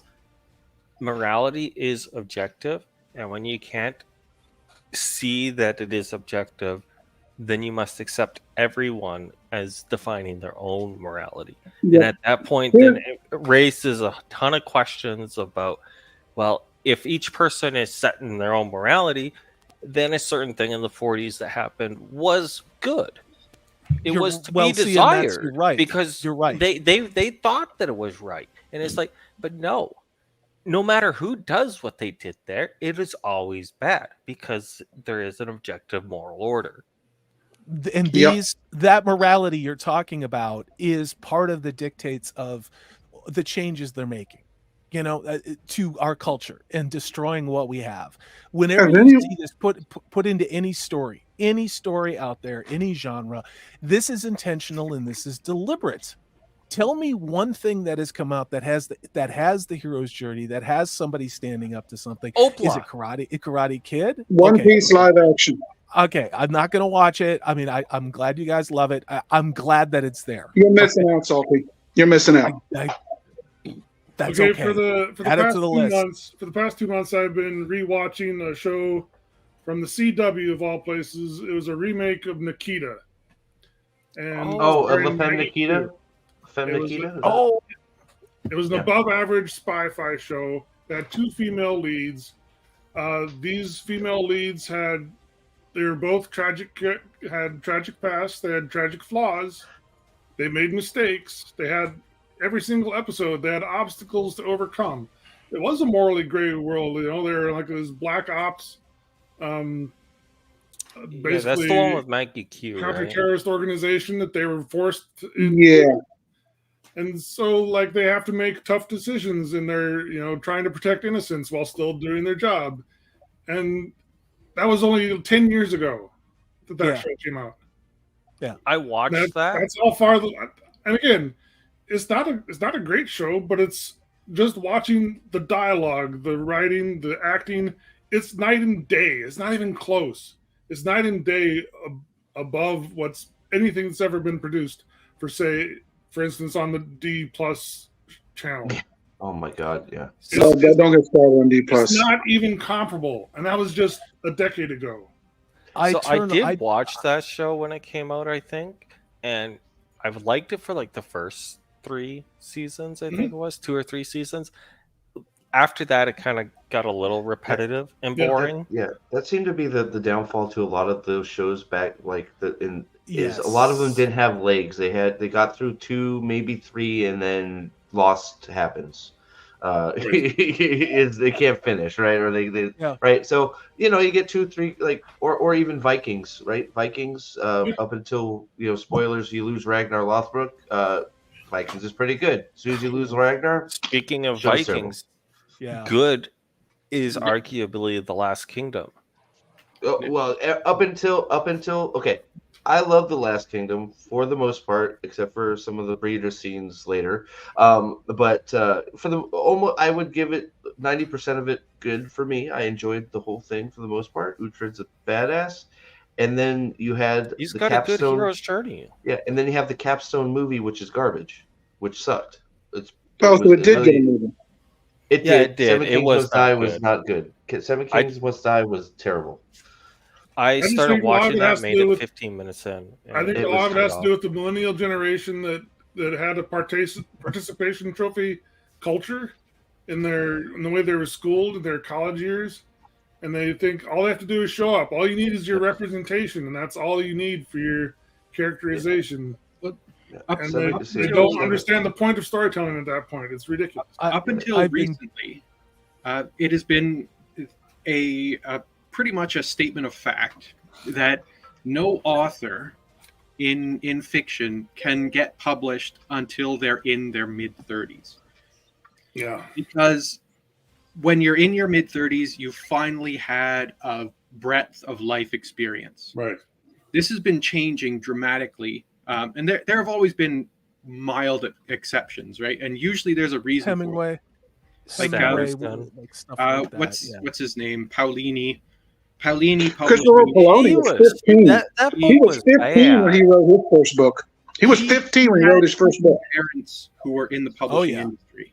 Own it. But so many people who are now professional writers have lived through a time where they have experienced no real struggle or adversity in their life. And so they find it wherever they possibly can, however minutely. The barista gave them almond milk instead of soy milk. How horrible was that? And this is a broad generalization, and it's something that I've seen, but I was out of the house when I was 17.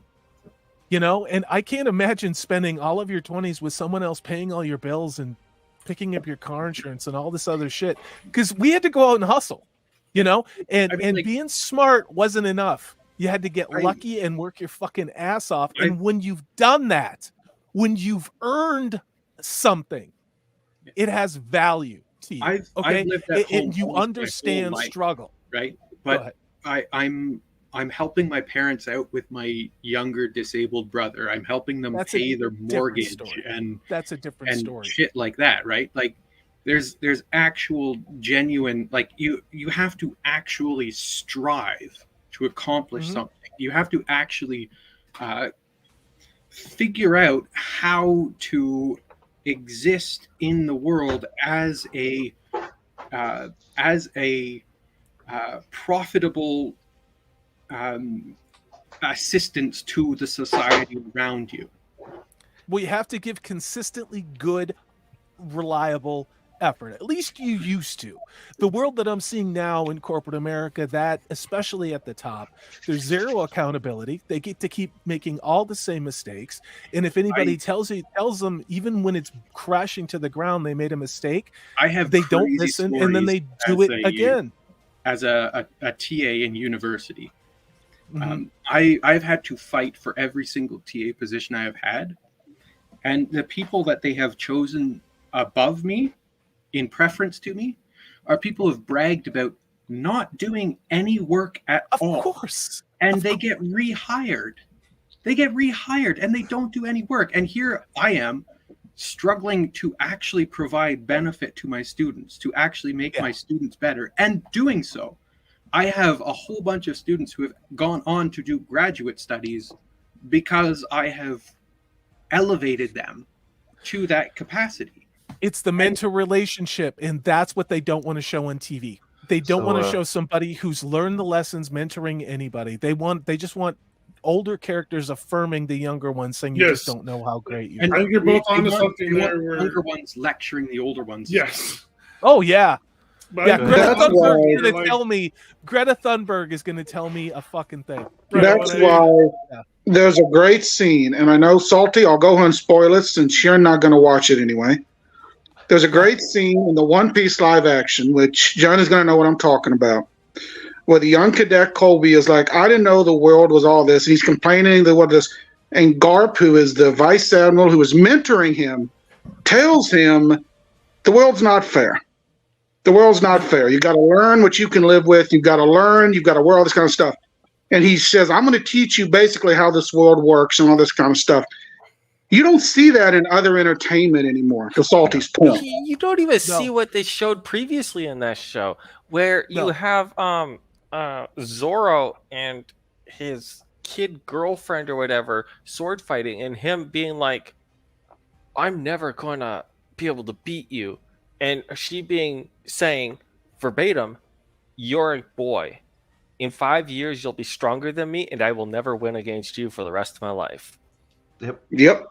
Wow. Well, the through line of all the characters in One Piece is that they all have dreams that they're trying to achieve, and that's Luffy's thing. They want them all to be able to achieve their dreams, but every single character has obstacles thrown their path, and it's like we don't even know if they'll ever achieve their dreams. And like I said, and for morality, when we talk about morality, I'll go and spoil it again since Salty's never going to watch it. Shame on you. I'm joking. Yeah, anyway, I'm an asshole. Everybody I'm knows joking. I'm joking. There's a great scene at the end when Luffy's fighting Arlong, and Arlong is ranting and raving about all fishermen have been done wrong and all this kind of stuff, and we've been enslaved in the past, and all these prices we're going to do. And Luffy basically tells him, "You know what? I don't care about any of that. You just like hurting other people, and I'm going to kick your ass because that's why." And that's it. And they just want to hurt people because that is their idea of power. Even the protagonists of this show, not the bad guys, the protagonists in this show, they only see power through violence and dumb shit level manipulation. And there's no mentoring, there's no shared values, there's no teamwork or anything. Everybody is sent off in all of their the directions, even on the basis of the plot. So you can't see the boys work together and work it out. And I think that's what's so infuriating about a lot of entertainment out there is that. Now, I've said it over and over and over again. That is not an accident. The last thing they want is people to be like, "Hey, I don't agree with you. We don't look the same. We don't have sex with the same people. And maybe we should just treat each other with respect. And the people who are fucking us over, maybe we should gang up on them." That's the last goddamn thing they're going to put in any form of entertainment right now. That's also Speaking of that, though, sorry, my massage therapist today and I were talking, and I want one of those. I wouldn't say that hot? she is. I went to school with her. She's all right. I'd still. Is she hot? Anyways, I don't give a shit about you. Is she hot? I think so, but that's kind of beside the point. Is she cook? Is she single? Come on. She ain't single, okay? Let's go. Let's go. Anyways, yeah, so we were kind of talking about like current day media, and I would not say that she's the most conservative person at all. Like by a far stretch. And even she was picking up, she specifically mentioned how she didn't like the arcs in the most recent season of Stranger Things, where they were basically forcing Nancy to be a lesbian, and they forced that Will scene where he was like crying over his best friend. And she was like, it felt forced, and she was like, I didn't understand why when I was watching it, but she was like, you mentioned that, and it kind of makes sense. Yeah. So so just to bring it back a little bit, because you know, I know we went down. No, we're good. No, we're fine. Sorry about that. No, you guys are good, man. I blame Lyle. Lyle One can Piece blame is me. good. You know, We'll One move Piece on. is all about accomplishing one's dreams and helping each other do that. That's so I've watched One Piece, and it's good. But one of the things about, so just to bring it back to episode 6 real quick, is because a lot of the things I've been seeing, even from some of the people that are in our chat, you know, certain foo is that the fight scene was good. Now I would love to get the Yellow Aja fight scene with the Terrible Order was actually not bad. Now I think it was horrible garbage shit. It was horrible. But I'd love to get your guys' opinion on the fight scene, also about Nynaeve and Elaine just watching them die and not trying to figure out a way to get everybody out of there safely. Let me shout somebody out in chat. Yeah. Look at Octon. Maybe throw that comment up there, Steve, just because it speaks to your point. I hate the shows, but I thought the last episode was the best because the Egwene scene was the closest to the books, but Steve says the bar is low. Yep, yeah, right there. And while yes, the Egwene scene being book, this is my problem. And the Egwene scene is a full on trap. Okay, because yes, it is book accurate to a point. It is also terrible.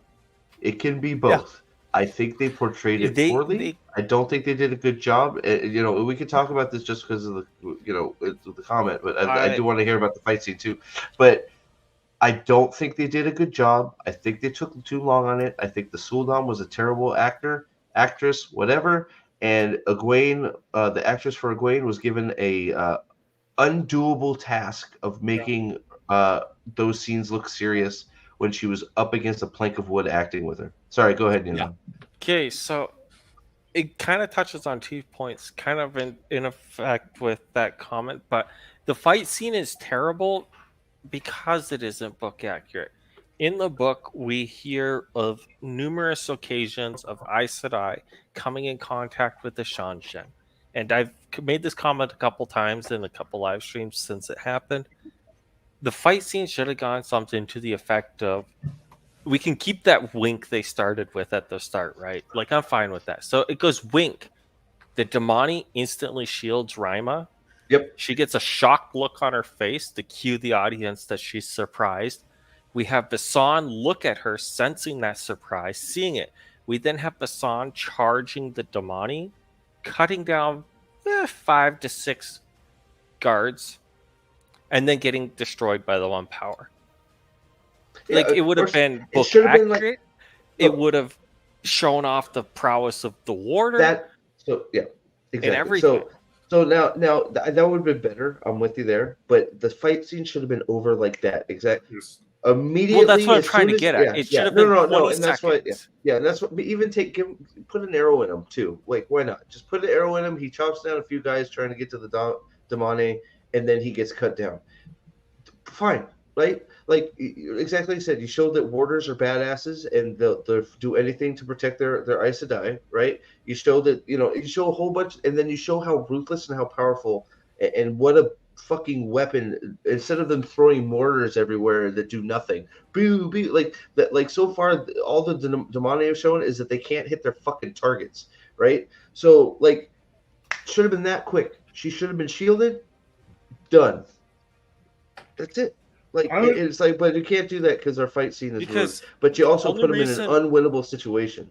The only reason I bring up this type of scenario is because, and there's probably people that haven't made it this far, but there is a certain Shanshan commander who specifically in latter books makes mention to the fact that these witches of this land, or Aes Sedai or Marathomani or whatever she says, have these strange men with them. That the second you shield their Aes Sedai, go crazy, and you have to focus more on this guard than you do on the Aes Sedai. Yep. I was disappointed with the fight scene just on a technical level. I thought the editing was really bad. Because the way, I mean, hey, I'm an OG Xena fan. I'm accustomed to like loosey-goosey editing on my fight scenes. Yeah. This was really, really poorly done, where like they had soldiers appearing out of nowhere down alleyways twice, but the way it was intercut, you couldn't figure out where they were in relation to each other in the space. Boobs. And so it was almost an incomprehensible fight scene because you couldn't tell who was shooting at who half the time. They cut too quickly. So they did the stupid shortcuts. They did the stupid shortcuts in this scene. Yeah. Well, dude, no, I hate those. One of the things that I found very revealing was Nathan showed it to me. I don't have it on me, but there is a point in the scene where the warder is full on palming the blade side of the sword. Yes. What the fuck are you doing? No. Someone watched Rob Roy and then forgot to put blood in his palm. You know? There are techniques where you grab the blade, but I don't remember if he was grabbing the enemy blade or his own. He's grabbing the enemy blade. No. Are they going to say it's one of the forms? Are they going to say that that's one of the forms? The only time you do that is if you were sacrificing a part of your body to kill. An unavoidable hit. Yeah. The cut my hand off form, lop off hand in the wind. The swordfish disattaches its arm form.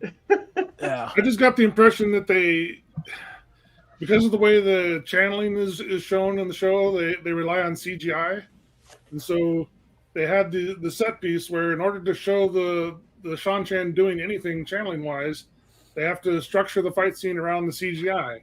That's the thing, though. You don't actually have to show the Marathomani doing any channeling. You don't have to show it at all. You can show that she's there, and you can cut away and show the effects of what is perceived. But then you can't do your artillery shots like they're doing, like it's a tennis like a backhand or whatever. I push back on that. I push back. No, this is it right here. Stanislaus says it right here. They're just the Damani they have two targets. Yeah. Two.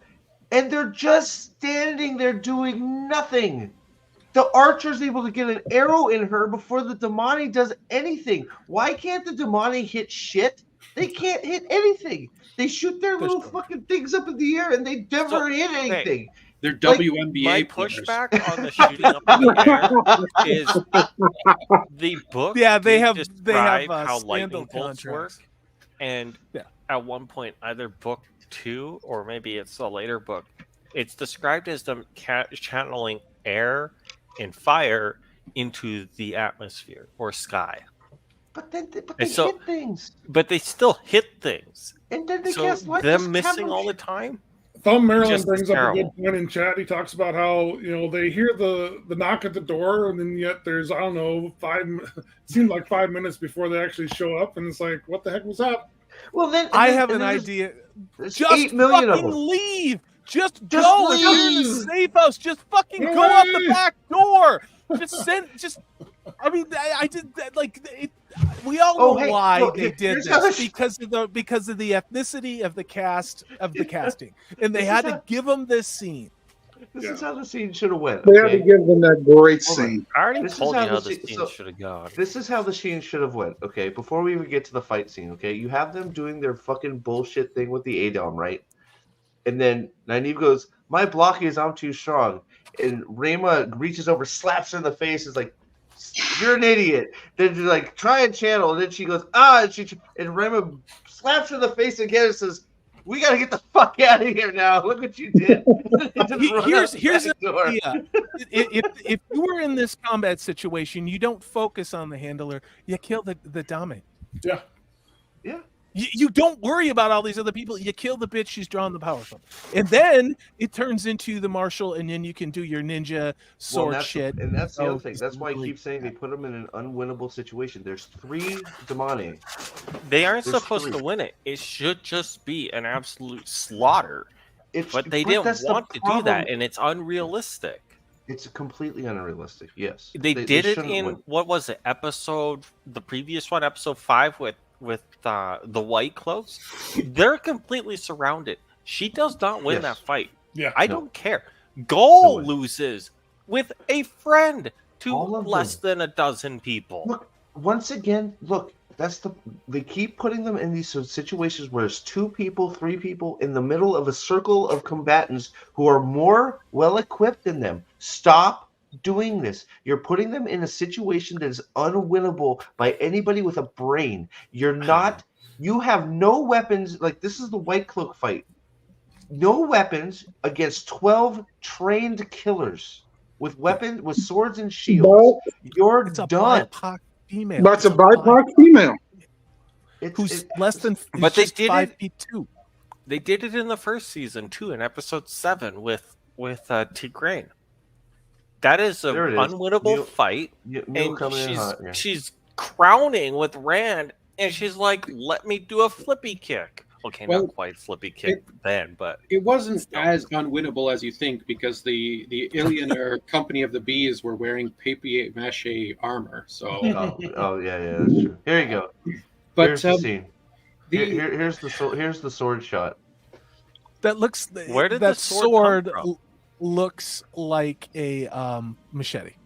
That's not a sword. The length of the sword is shit. The whatever. I gotta go, you guys. I gotta go be an adult early tomorrow. Everybody, it's see you, Salty. Love you, buddy. Hit that thumbs up button for Prophet of the Dragon. We'll see you all later. Okay, so I would say that the sword could look better if it had a I don't care about the sword. Thicker blade and a shorter handle, because then it could match what basically a gladius is. The fact that he's still palming it after having apparently taken it away from somebody. Blade up. Is stupid. He's palming a sword blade. Like the sword does look like it could be better. Like it's only a it's only a one-edged sword, so it could be actually hold it safely. Right. The other way. Right. Exactly. If he was holding it the right way, it could work. But he's holding. How did he get the sword? I don't even remember. Like he yanked it out of his hand or something. He must have yanked it out of a dead Sean Chance. He might have stabbed one and took it out of his. I don't know. All I know is I didn't get to see Rima juice up this guy through his eyeballs and their little eyeball stare and their dance. Like I was waiting for him to get juiced or something, and nothing happened. And like, come on, juice them up or something. So the thing we have the number one issue with that scene of him taking the sword off someone is whenever you're going through like a basic or whatever, you're taught positive control of your weapon.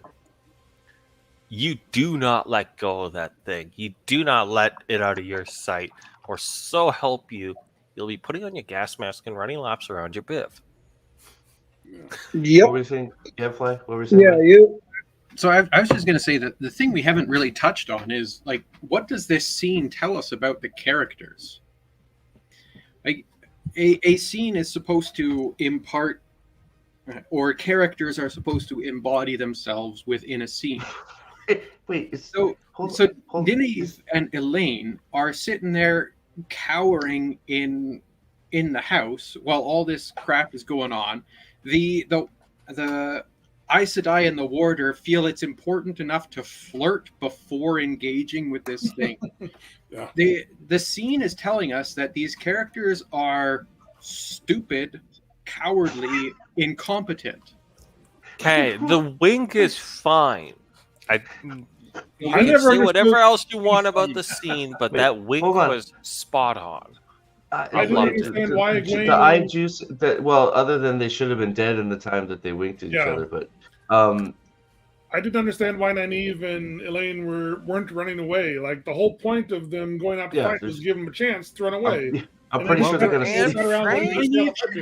I'm pretty sure they're gonna search the house. Yeah, you're fucked. Great. Their sacrifice was in vain because you sat there and watched them. Like, how many times did those people in the 40s search the house for Anne Frank? The attic will never be discovered. That's right. Look, I don't. The wink is. Who cares? I don't give a fuck about the wink. The problem I have with the whole scene is everything takes forever, and you have 2 freaking cannons, 3 cannons sitting there doing nothing. They're literal people cannons doing nothing. That's the problem I have with the scene. Plus, you have an archer. A lot of it has to do with the editing because of the way the scenes are juxtaposed. It looks like they're doing nothing when they should be reacting to something or someone. So real quick here, just so that's the first part of the scene where before he gets the sword. So that's where it starts. Here's the next one. Hold on. Here's the next one. Let me bring it up. I wish I could get them on the same one here. So that's the first one. Oh, so then it goes here. In reference to the wink, you can have the wink before they go outside to engage with the situation. You can have that moment. That's fine. But when you have it at that particular time, that's when it gets stupid.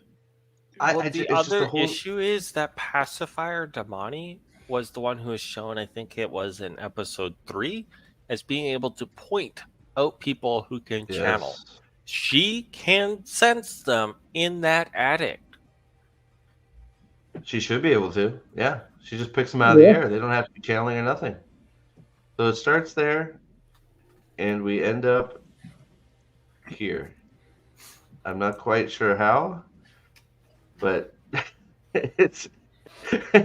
But he's palmed his sword at some point here and taken it from him.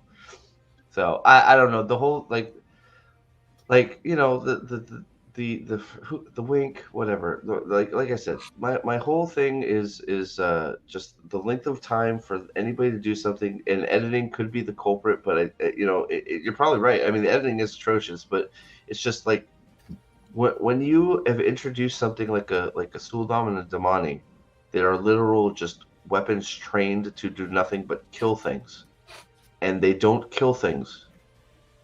Well, I'm sorry, trained to kill things and capture. Trained to kill things and capture other things like them with precision. Yeah. And they made them stormtroopers. They made them stormtroopers. They have the same aim. They have the same aim and combat effectiveness as stormtroopers now. The precision of the stormtroopers. So I don't know. It's one of those. Competent editing could have fixed a few of those things, but it wouldn't have saved it because, like Gadfly said, what's the point of the scene? They don't have a choreographer. If the scene doesn't serve a point to advance the plot, so hold on. No amount of editing is going to fix that. No. We agree on a lot of things. This is not picky trip. Okay, if you like it, cool. It's terrible. The scene is good. Like it needed to happen. Good. It's just What I mean is, it's good because we know that Rima in the books needs to be captured. It's good because we need to see a fight. It's bad because of how everything got from point A to point B. So it's good because things happen. So what you're saying is the things that needed to happen happened, but how we got there sucked. To be fair, this show has had a lot of things not happening. So things happening is a difference. Yeah, I guess that's true, but like I know it sounds kind of weird to word it that way, but it's the only way I could think to word it. Because, no, I get what you're saying. Is we needed these events to happen. It's more post-it notes. We need these events to happen. So this needs to happen. But how we get there is nonsensical and stupid. But we made it. Did you know that Natty Cawthon is in the next episode? Oh my God! What? Yeah. Why? How? What is she doing? She's gonna come. The question that people have been asking is, does this mean that we're getting Flicker? Flicker's not probably. We're not getting Flicker. They're setting up the Shadow Rising for season 3. They can't introduce traveling when it ruins everything this season. Look! You guys are thinking way too much. I think it's going to be something as simple as she's going to show up outside Carhian and say, Matt, you can't abandon your friends, you piece of shit. She's going to take Abel's role? Yes, exactly. Yeah. She's going to have Abel Cawthon's role where he comes with Tam and gives the Amerlin seat shit for taking their kids away. Right. And it's going to be, instead of being in Tarvalin, it's going to be in Carhian. The world and say, give us our fucking kids back. So the only reason I know this is I saw it on the Wheel of Time show Reddit. And so then I went to the IMDb and I did look it up. So I do know she's there. I did not look for anyone else. Because I bet you that's going to be... I bet you, though, instead of Cam's actor, they would send someone else, like Mistress Aldir. Yeah, it'll be one of them looking for Wayne or something. How about real quick, because I'm going to have to go to bed at some point, but I do want to ask how you guys feel about Rand's motivation to get to Falme is now, once again, in the show, none other than Egwene. How do you guys feel about how do we feel about the fact that once again we've come full circle to Rand's sole motivation to do anything in the show is Egwene? Not the right thing, not because he's the dragon, not to save the world, not to protect his friends, to save Egwene again. Hey, Steve, can I go first on this one? Because I really need to hop off. I figured you needed to run. Yeah, hit it. Go ahead, Lau. Parting words from Lau. So, thanks for being on here. Yeah.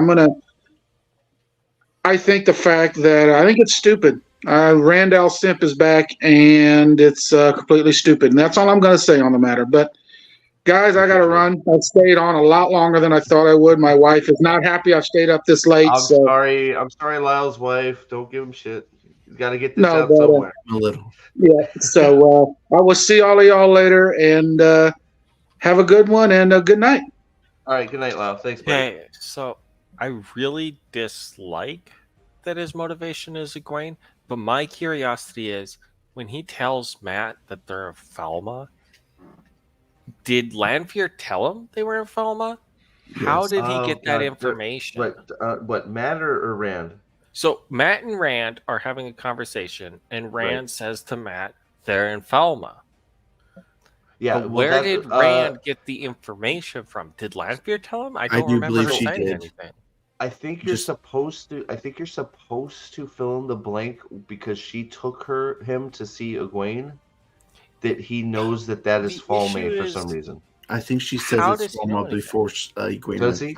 Does she? I don't. I feel like there was like a Falme drop in there. So yeah, wait. He asked to see Egwene, and she says she's in Falme or something like that. She tells Rand directly that Egwene's in Falme, because I remember losing my shit because I said that's how they're getting Rand to Falme because Egwene's there.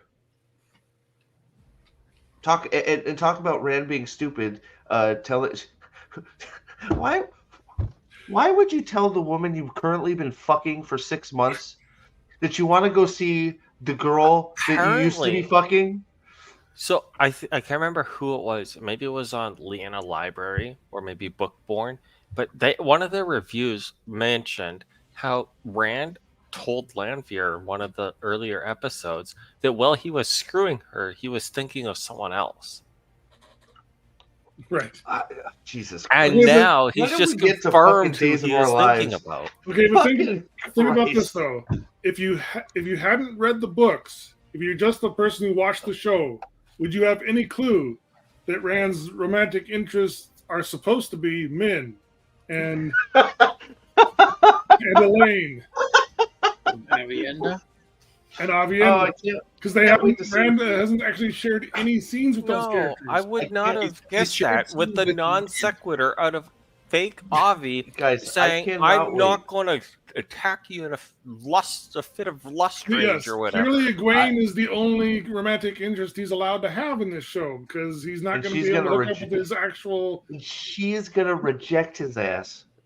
She is going to reject his ass. And then he'll be like, Rand, we've grown apart. And he's going to be like, oh, I came all the way to Falme to save you. What do you mean? And then Min's gonna jump in the sack with him naked to warm him up for some reason. Like, why are you here? I didn't get stabbed yet. What are you talking Well, I'm about? sure Gwen will save herself before he even gets there. So. Oh, of course. Min's done the rest of the season, from what I remember.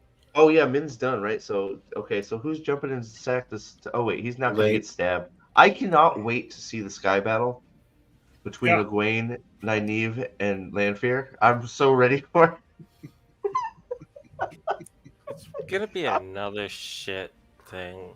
Oh my god. They're gonna be like, it is a sky battle. He's just asleep. Okay. How and I'm just gonna keep myself. If anybody's got to go because it's late, just let me know. I could be talking to myself.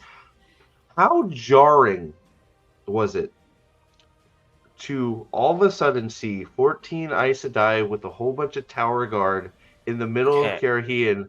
I wanted to talk on this. I had a couple issues with this. In the previous episode, we had Lyanna in Liandrin's scene, and Lyanna is like, I'm in the tower. The issue with that is where the Amarlin goes, the Keeper goes. Yes. She is there to announce the Amarlin's presence. So if the Amarlin is in Caemlyn, Lyanna is in Caemlyn, not in the tower. But then they show her in Kirhiad with what appears to be her arriving before the Amarlin, because she's at the top of the steps basically inviting them in. Thank you, Mags. What is happening? What is happening is let's get some members. Let's get some what is happenings in the chat. Let's do it. So my only explanation for that, dude, and I can't take credit for it because somebody else said it. I think they're either going to make Leanne. They're either going to make her Alvarian or Alviarin, or they're going to make her straight up Missana.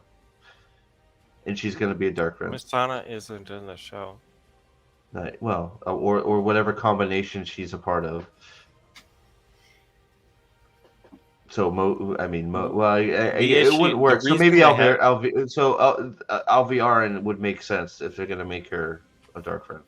Yeah, it's just, why do they have to make the good people bad?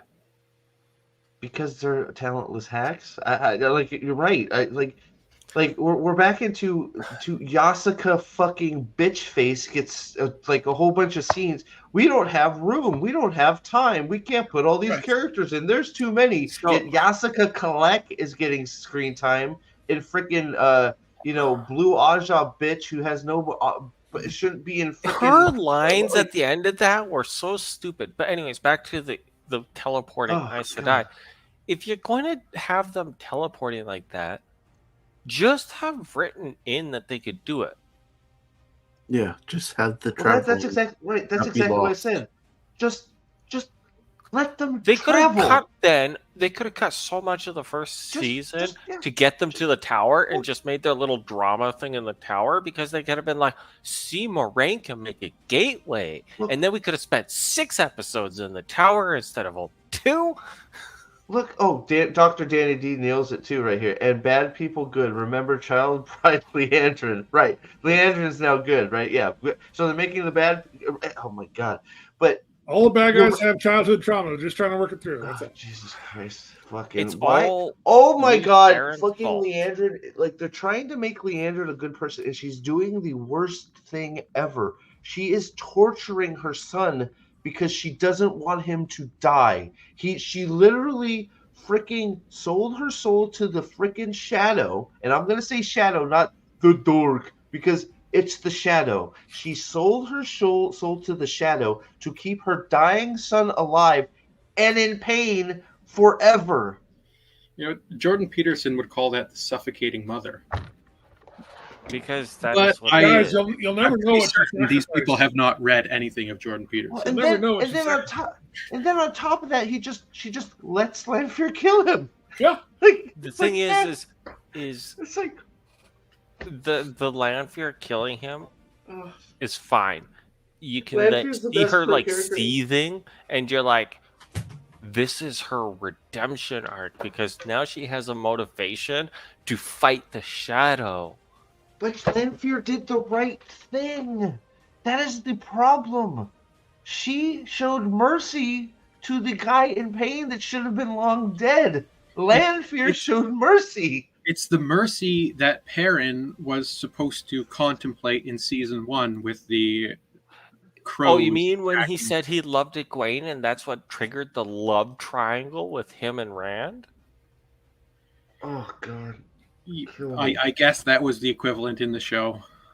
Okay, because that scene in the books, and this is where I say everything that happens in this show is taken off of one-liners, is when he's contemplating that with the axe and killing Egwene, he says that he loves her. And then immediately, in like a sentence later, he's like, well, not like that, but like a sister. But they only took the first bit of that, and we're like, ha! See? Well, it's the C.S. Lewis quote that I've been bringing out for like 3 or 4 years now. The mind that cannot contemplate friendship as a substantive love, but as a disguise of eros, reveals that they themselves have never had a real friend. No. You know, people they interpret all these things as being a sexual love. Mags, I only have a gaming keyboard left, so yeah, I need to go. I need to go to the restore and pick up some more keywords. Sorry, but I want just before I lose track of it, the traveling thing. Now I think we all probably would have had an initial problem with them just introducing traveling, but the amount of problems that you solve with your stupid ass plot by just saying they never lost the ability to travel.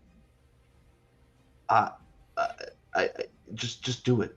They're doing it anyways. Just do it. There's a massive problem in that Malkir now fell because they intentionally let it fall. That's true too. Well, we'll put a limitation then at on that it. So point, you could just what are you introduce doing? dream spikes and be like, there was a dreamwalker that blocked them from teleporting. Just put some sort of limitation on it. You know, like there's something you can do there that like would be like stupid. That's why I but, said like the dream spike, because that is the, a limitation. Because the ability to channel has diminished so much, it requires a full circle of Or- ice. or- Or only channelers to make just long distances or something. Though they already have it built in, that Terran girl that frickin' Moraine uses to go to the Love Shack. Just say they're only able to use Terran girl to go to major cities, sort of like and only like most of them Use were it like lost, flu right? powder, basically.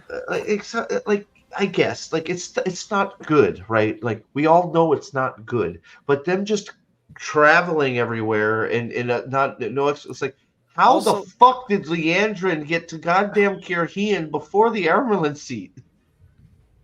She was last shown in the tower, and How the fuck did and Varen and Cho Chow and all of them that were in the frickin' tower, how did they get to Kirhian while she is en route my before her? my other issue with all this traveling stuff is do these writers not understand the phrase "needle in a haystack"? Of course they don't. They think it's a Because haystack this in a needle. phrase is very important to land finding the Amerlin on the road, because he just knows where she's traveling. It's like, okay. But the other issue with that, though, is it all happens at night. So the implication is Lan went from that circle thing that same night, and he found the Amerlin within a couple hours before the sun started coming up.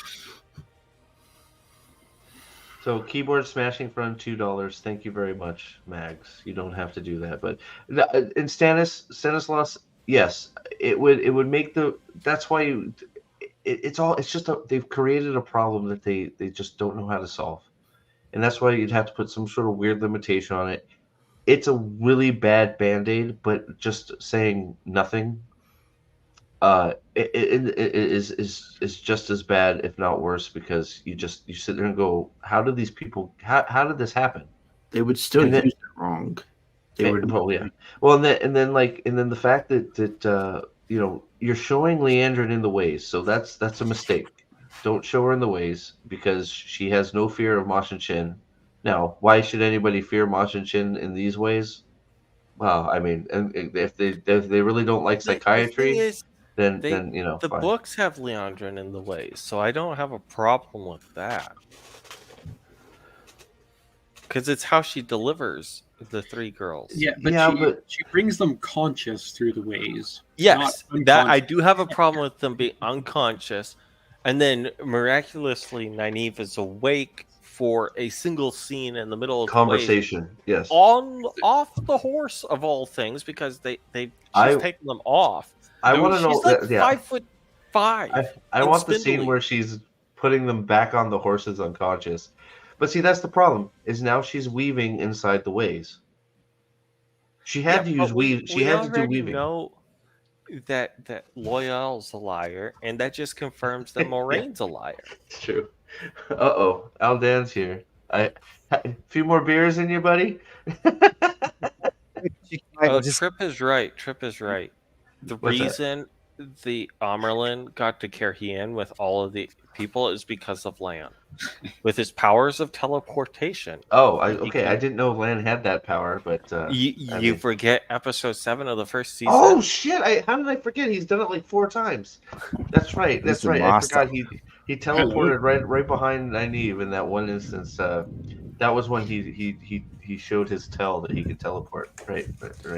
Yeah, his tell. What's up, Aldan? G'day, Steve. How are you, mate? Oh, living the dream, trying to figure out what the hell we watched. It's looking a gorgeous day down there. Hey, it is a nice day, man. I've just sort of just head out the back. It's nice out here. Yeah. Are you around the Brisbane area? Because I visited there a while. Gorgeous. The parks, like the nature parks and preserves, the walkways there, amazing. Fantastic. It is unreal, man. It's the best place in the world, mate. Yes, there's about a minute of dialogue between Rand and Matt that actually made me feel like they were Rand and Matt. It was good. I like in the episode, but it's things that were done for the wrong reasons. And it's how, the idea is there. Like, the idea of Egwene being tortured. It's there. I like it. I don't like how long it took. The idea of Rima and Basan fighting. I like the idea, but the way the fight went down is wrong. There's so many instances of that. Yeah, I reckon that's fair. It's what, Steve, I think we've talked about this before, right? I don't know what you've sort of mentioned because I've just been sober. No, go ahead, man. Go. This was so frustrating, this episode, and it wasn't frustrating because it was really bad. It was frustrating because it was actually okay in parts, and that's sort of the feeling that I got away from it. What Yanan's sort of saying is pretty spot on. It's like you could almost see like they're you can see the parts, or like it's almost getting to the point now in the story. We've all read the story 100 times, so we know how it works, right? They're almost getting to the point where it's almost hard to fuck it up. G'day, Thumb. It's almost hard for them to fuck it up because there's so much good shit, right? That the only way they can do it is to mess it up is by adding in all this extra shit. And when they try and do the things that are actually there, even though they're horrible and terrible at what they do, it's still kind of okay. Do you know what I mean? Like the Egwene stuff was like not perfect, and is it exactly the same? No, but was it still really cool? Because it's still they tried to do. They had to get it somehow a little bit correct, and that made it kind of cool to look at. And so that's what frustrates me. That's what frustrates me. Real quick, guys. Chris is getting out of here, falling asleep. Chris, thanks for hopping in as always, buddy. Appreciate you. Have a good night. All right, thanks, bud. Okay, my comment on what you said is, if they had done every single episode to a similar level of adaptation that they gave to Egwene, I would probably like this show. It wouldn't be great, but I would actually enjoy it. Yeah, I disagree because the execution is fucking shit. The execution, the execution can be shit. No. Like I get what you're saying, but if you fucking say, "Hey, here's a plate. It's sort of nice looking, but I took a big fucking dump on it. It's still a plate full of shit." So so just because I've taken this excerpt out of the book and said, "Okay, we're going to try and do this scene," and we fail horribly, then it's still shit. To use another analogy, that's why I said though that everything should be done to a similar level, if not better. Like the bar is low, but I have shows that are probably terrible or movies. Like take the Underworld series. It is not the greatest, most well-written series, but it's fun. Yeah. So like you can have that. It's just we don't have this entire season. So while you may dislike the episode for the way things went down, there was a certain level of writing during that Egwene sequence where the idea was there. The idea. And if that idea had been applied to every single episode previous following the book, it could be palatable. Well, consider the scene at the end where we find out that the non-binary Blue Aja has already been broken by the Shan-Chan. The way it's shot, the way it's edited, they are clearly expecting to elicit some sort of emotional response there. Like they knew how to shoot it and light it and all that, but there's no reason for you to care about the character because they didn't give you any. She was just an extra in the tub scene from season 1. It's like, there is no emotional heft there because they didn't do any character work for that to earn that. It's like they can't even pay off the things they didn't set up in the first place. It's really, I just think it's amateur hour all around. Gav, what were we gonna say, Gav? I was gonna say it's sounding a lot like the whole beer goggles experience.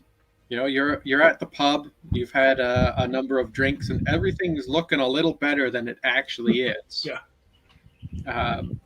And so you're fine with it as it is, and so you can hook up with a girl, but the next day, you notice, and you're just like, oh.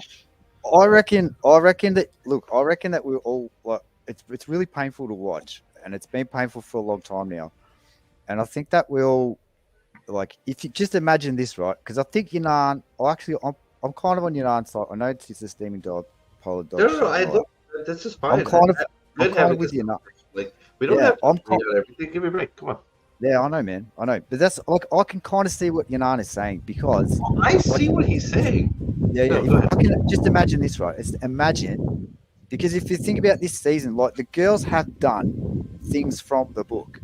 It hasn't been right, but it's been from the book. Now, just imagine if like the other storylines around everybody else in the disparate groups were also doing things from the story that they should be doing.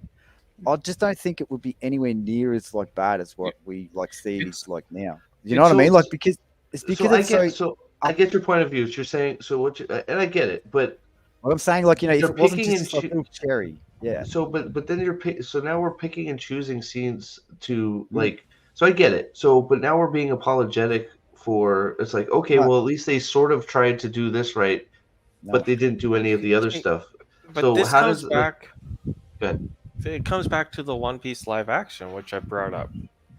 In there, that's aren't perfectly adapted 1-to-1 for the manga or the anime. But the one scene that I kind of reference is when Mihawk defeats the guy with the cannon shoulder. He, in the manga and in the anime, cannon shoulder guy is attacking Barity restaurant, and Luffy fights him, and then Mihawk shows up mid-fight and blows him out of the water. So they've changed how the sequence goes down, but it's enough correct that you can actually accept that it's accurate. Yeah, and that's kind of why like the random Matt stuff in this episode from Wheel of Time was like kind of good to watch, right? Before they fucked it up, obviously. But that's why it was good. It's not because it was like straight out of the screen, but the characters felt A, like the characters, and B, the scenario and the interaction seemed like an interaction that those two boys would have. So that's why that was like, I don't know if everyone agrees or whatever, but that was clearly the best. I think Steve, actually, you said this before. That was clearly the best part of it. I think it's probably the best, but it's also one of the hardest just because of what they did and what they took away immediately.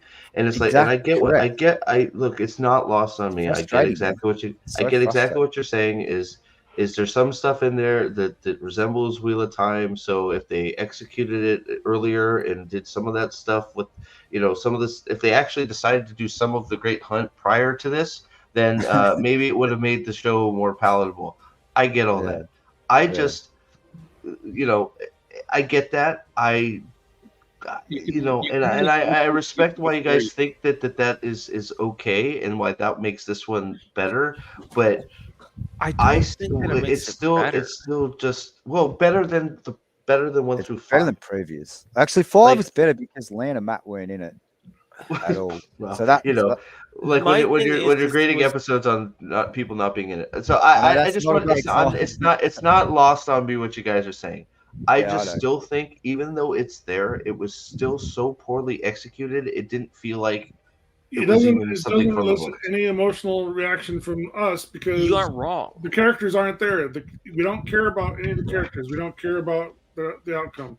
Now, I'm a newbie to One Piece. I've never read the manga or anything or watched the anime, but I enjoyed that show. Yes, I mean, the character work was there. They took the time to develop the characters, so I cared about what happened to them. I kept tuning in. Child actor for Sanji. I mean, I binged that show basically because I was at the end of every episode. I wanted to find out what happened next. You don't get that at all from this Wheel of Time show because I don't care about the characters. Jacob's reiterating, and look, it's not. I get it. He's right. But we have to be. We're sort of like yes. But us imagining that happened for episode 1 through 5 does not make it okay that they've done it in 6 badly. So I get what you're saying. Issue. That's why I'm taking that tiny little segment and saying, if we applied this 5% of the show to the other 95% with the same level of, you could say care, because the care was there in the writing. It wasn't there in the actual execution by the actors or whatever because they were terrible. But the writing, for the most part, was there for the Egwene stuff. Yeah, I actually agree with that, to be honest, which is crazy. And also, what did you guys think, right? What did you guys think about Egwene's? I know she's doing the electric shock acting and that sort of stuff, but what did you think? What did you think of her actual performance?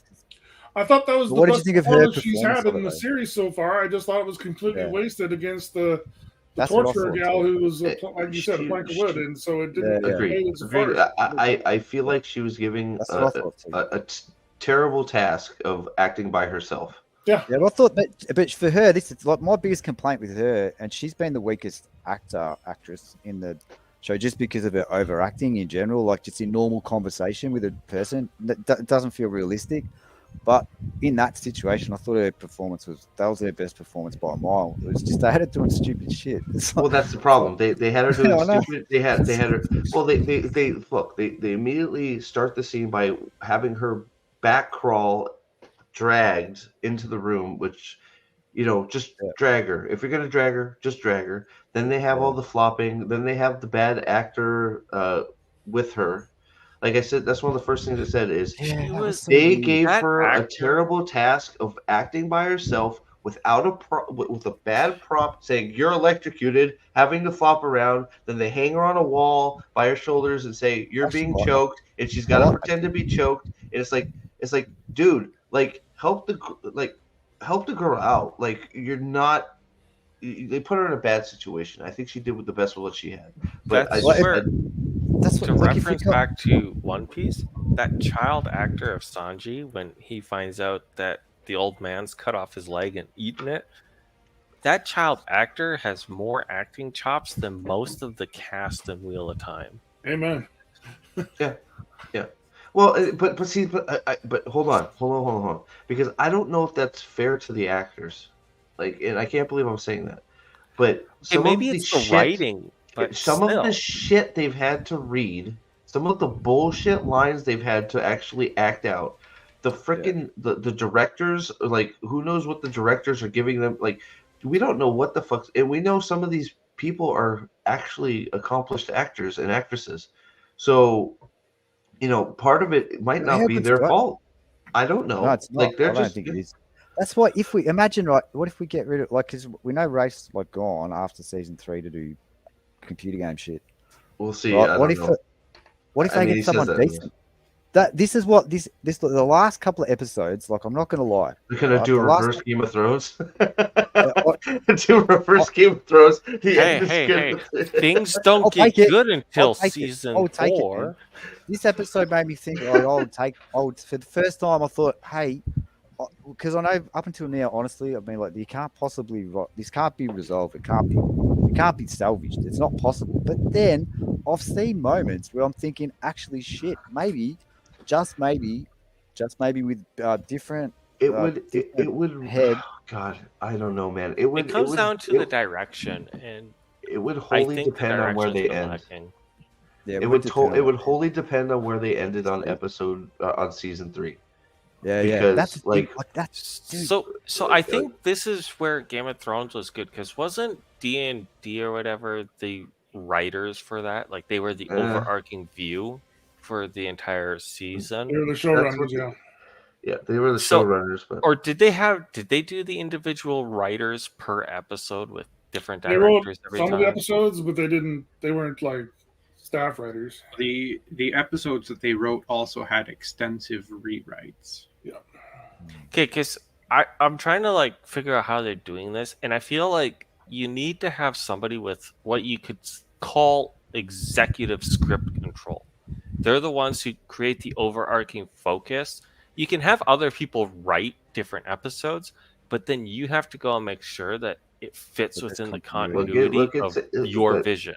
Look, that's probably been better this season. It's hard to. So wait, hold on. It's hard to give D&D any credit for when they ran out of material. I'm not giving them credit for that. I'm saying in the first 4 seasons, there had to have been somebody the course. overarching. I think they did a good job when they had the material in front of them, which is perfect. Just follow the material, right? And then it was left to them to get creative, and they didn't know what to fucking do. So I agree with you. I agree with you there. It's like, they did a good job of actually just going, hey, this is all pretty much written for us. We're going to take a little bit out, but this is all written for us. Let's just follow this guideline. And then they ran out of guideline, right? So, I mean, that's Rafe right now. That's Rafe is in that position. So that's why we have what we have. The guy, who knows if the guy's really ever, I mean, he says he has. If he's read it, he doesn't love it. That's for sure. It's just read it differently. Just read it different, mate. That's how these people see the world. That's what we're saying on the screen. He still thinks he's improving it. He still thinks he's making it better. I'll be right back, guys. Well, these are okay, and I don't know. Maybe some of you are in their same boat as well. But these are the people, though, that go around and they constantly say, Jordan's books are a great fantasy, but he can't write women. He turned into a person that just started writing words on a page to grift the reader. Good Lord. And that's why the slog exists. And it's like, you get these comments, and I'm like, personally, I don't think the slog exists. So, some of the better books are in there because there's so much detail in lore building. The slog does exist. I mean, I don't think I've ever read any other book fan of any other series, right, that has like a massive event in the middle of it, like a massive world-changing event in the middle of it, and then you have about 400 pages of like different people at the same time just straight after that event that don't know that event happened. No, it was great world building. To me, when you're in it for the first time, it's 100% a slog. I read the series. I read nowhere for 2 books. I read the series for the first time just this year in January. It took me about a month and a half to get through all. And I was really impressed by how there's at least a dozen different characters that were fully fleshed out, and that I was able to follow their journey over the course of 14 books. That's not an easy thing to do, plot-wise, but I was really impressed. Like, I walked away from Wheel of Time liking it more than Lord of the Rings. I was impressed by the magic system, and I thought the characterization called through even in Sanderson's work. I thought he did a good job of wrapping up all the stuff that Jordan had set in motion. I was...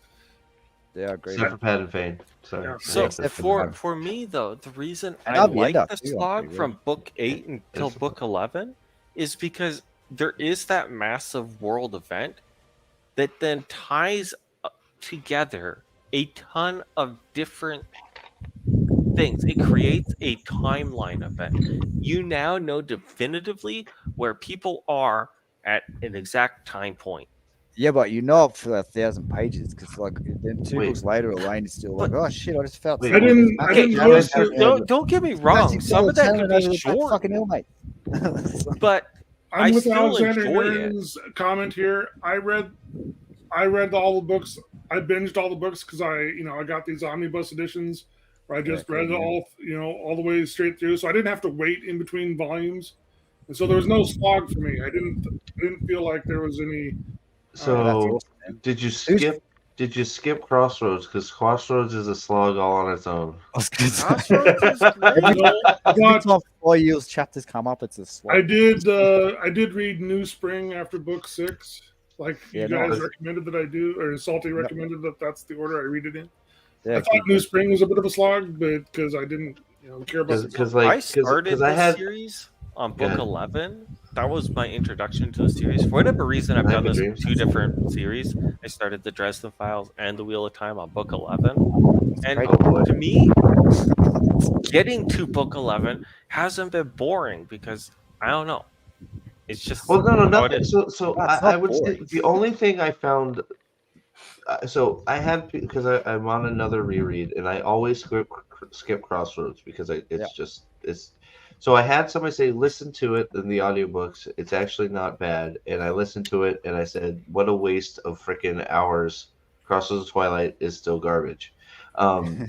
Because look, it's garbage. There's a reason it's garbage. It's because it's Winter's Heart and they had to split it up. That's why, that's the problem is it was too big and they didn't want to do one book. They did 2. So that's why Crossroads never had a chance. I mean, because you took all the good stuff, you put it in Winter's Heart, then you it's like, oh, we have this leftover stuff that has to happen. Crossroads of Twilight, right? So I don't know where we got to how we got to that, but okay, what got us to that point? Stories and aspects of the point in the slog. It's not an active story. It's a mental series. It's a mental segment of the story where most everything is happening in people's heads. Yeah, parents mostly, which is why it's slow, but it's like crazy. Maybe it's because I like Perrin. Maybe that's why I like that segment. I just always liked his character. It's also why when the Sanderson stuff came out, I was kind of disappointed with Perrin being like 5 weeks in the past in book 13 and needing to catch up. Yeah, but like that wasn't really his fault. Like I don't reckon. Like he had to, like Perrin was where he was because of where he was in like previous books, right? Yeah, but in book 12, Perrin got that's when he got back chapter. Up. Yeah, but didn't he get back on the right timeline in Tales of Midnight after the Hammer? Yes. Yeah. So that's all right. So that's what. So like, I mean, Sando did. I think he did as good a job as he possibly could have. I know people disagree with that, but I'll challenge anyone to do a better job. Just no, he did fine. He's written Cosmere, and if you've read any of that, he's adept at writing multiple storylines and keeping a cohesive vision. All right, guys, it's 1 o'clock in the morning. Yeah, no, I got to. It's getting late. We're gonna wrap it up. But Two for me. just because it's 2 for me. So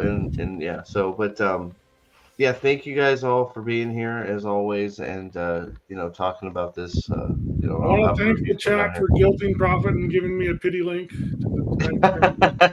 Yeah, well, I mean, come on, don't say the Prophet is not giving. That's right. I'm kidding. Prophet, so thank you. Eddie, go ahead. Massimo, you're in the next one, aren't you, Steve? The next episode. Massimo, isn't he in the next one? Where did he go? Is he's back? Did he go have a siesta and he went drinking and now he's back? He's in a still shot with Avienda where she's chucking his spears. So oh, great! I love the explanation where the fuck he went to and came back from. But what you've got to look forward to is Massimo making Avienda the poster girl for badass bitches look retarded. Personally, I'm looking forward to Natty Cawthon. Oh God!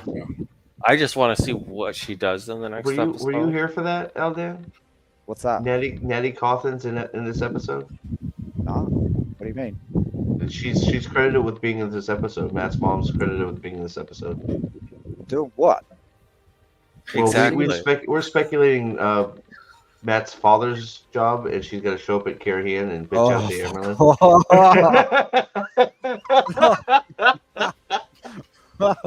With that one, everybody. Thanks, Gadfly, for being here for the whole thing, and on. Thank you for the gifted memberships. Salty, thank you for the gifted memberships. If you got a gifted membership, I do these pretty much, try to do them beginning of the week every week, just sort of let everybody get a chance to say what they liked about the episodes and have hopefully fun discussion with me about it, and in preparation for the next episode. So hang in there. Thanks for all the great chats. Mule, thank you for the memes. Octon, or is it Octon? Stannis, thank you. It's Mace? Oh, don't even, dude. What? Are we ending on that? The chat of the series. Come on. Alexander, thanks for being here. KRS, thanks for being here. Mags, thanks for being here. Thumb, as always. Fufu, Trip herself. You're the best. You know it. Thank you so much. Thanks to Prophet of the Dragon for helping us keep up our morale during this atrocity. I'm doing the best I can. Thanks, Joshua. And until next time, we'll go out on some Trollocs Lives Matter. Why not? Thanks, and we'll see y'all soon. I'll go Lord Dragon. This stream is brought to you by... Have you ever been misunderstood? A puppy in a rage monster's body? Well, we here at Trollocs Lives Matter believe there is a human inside all of us. And... they were effectively genetically engineered war tools. TLM, because even... Nightmare fuel.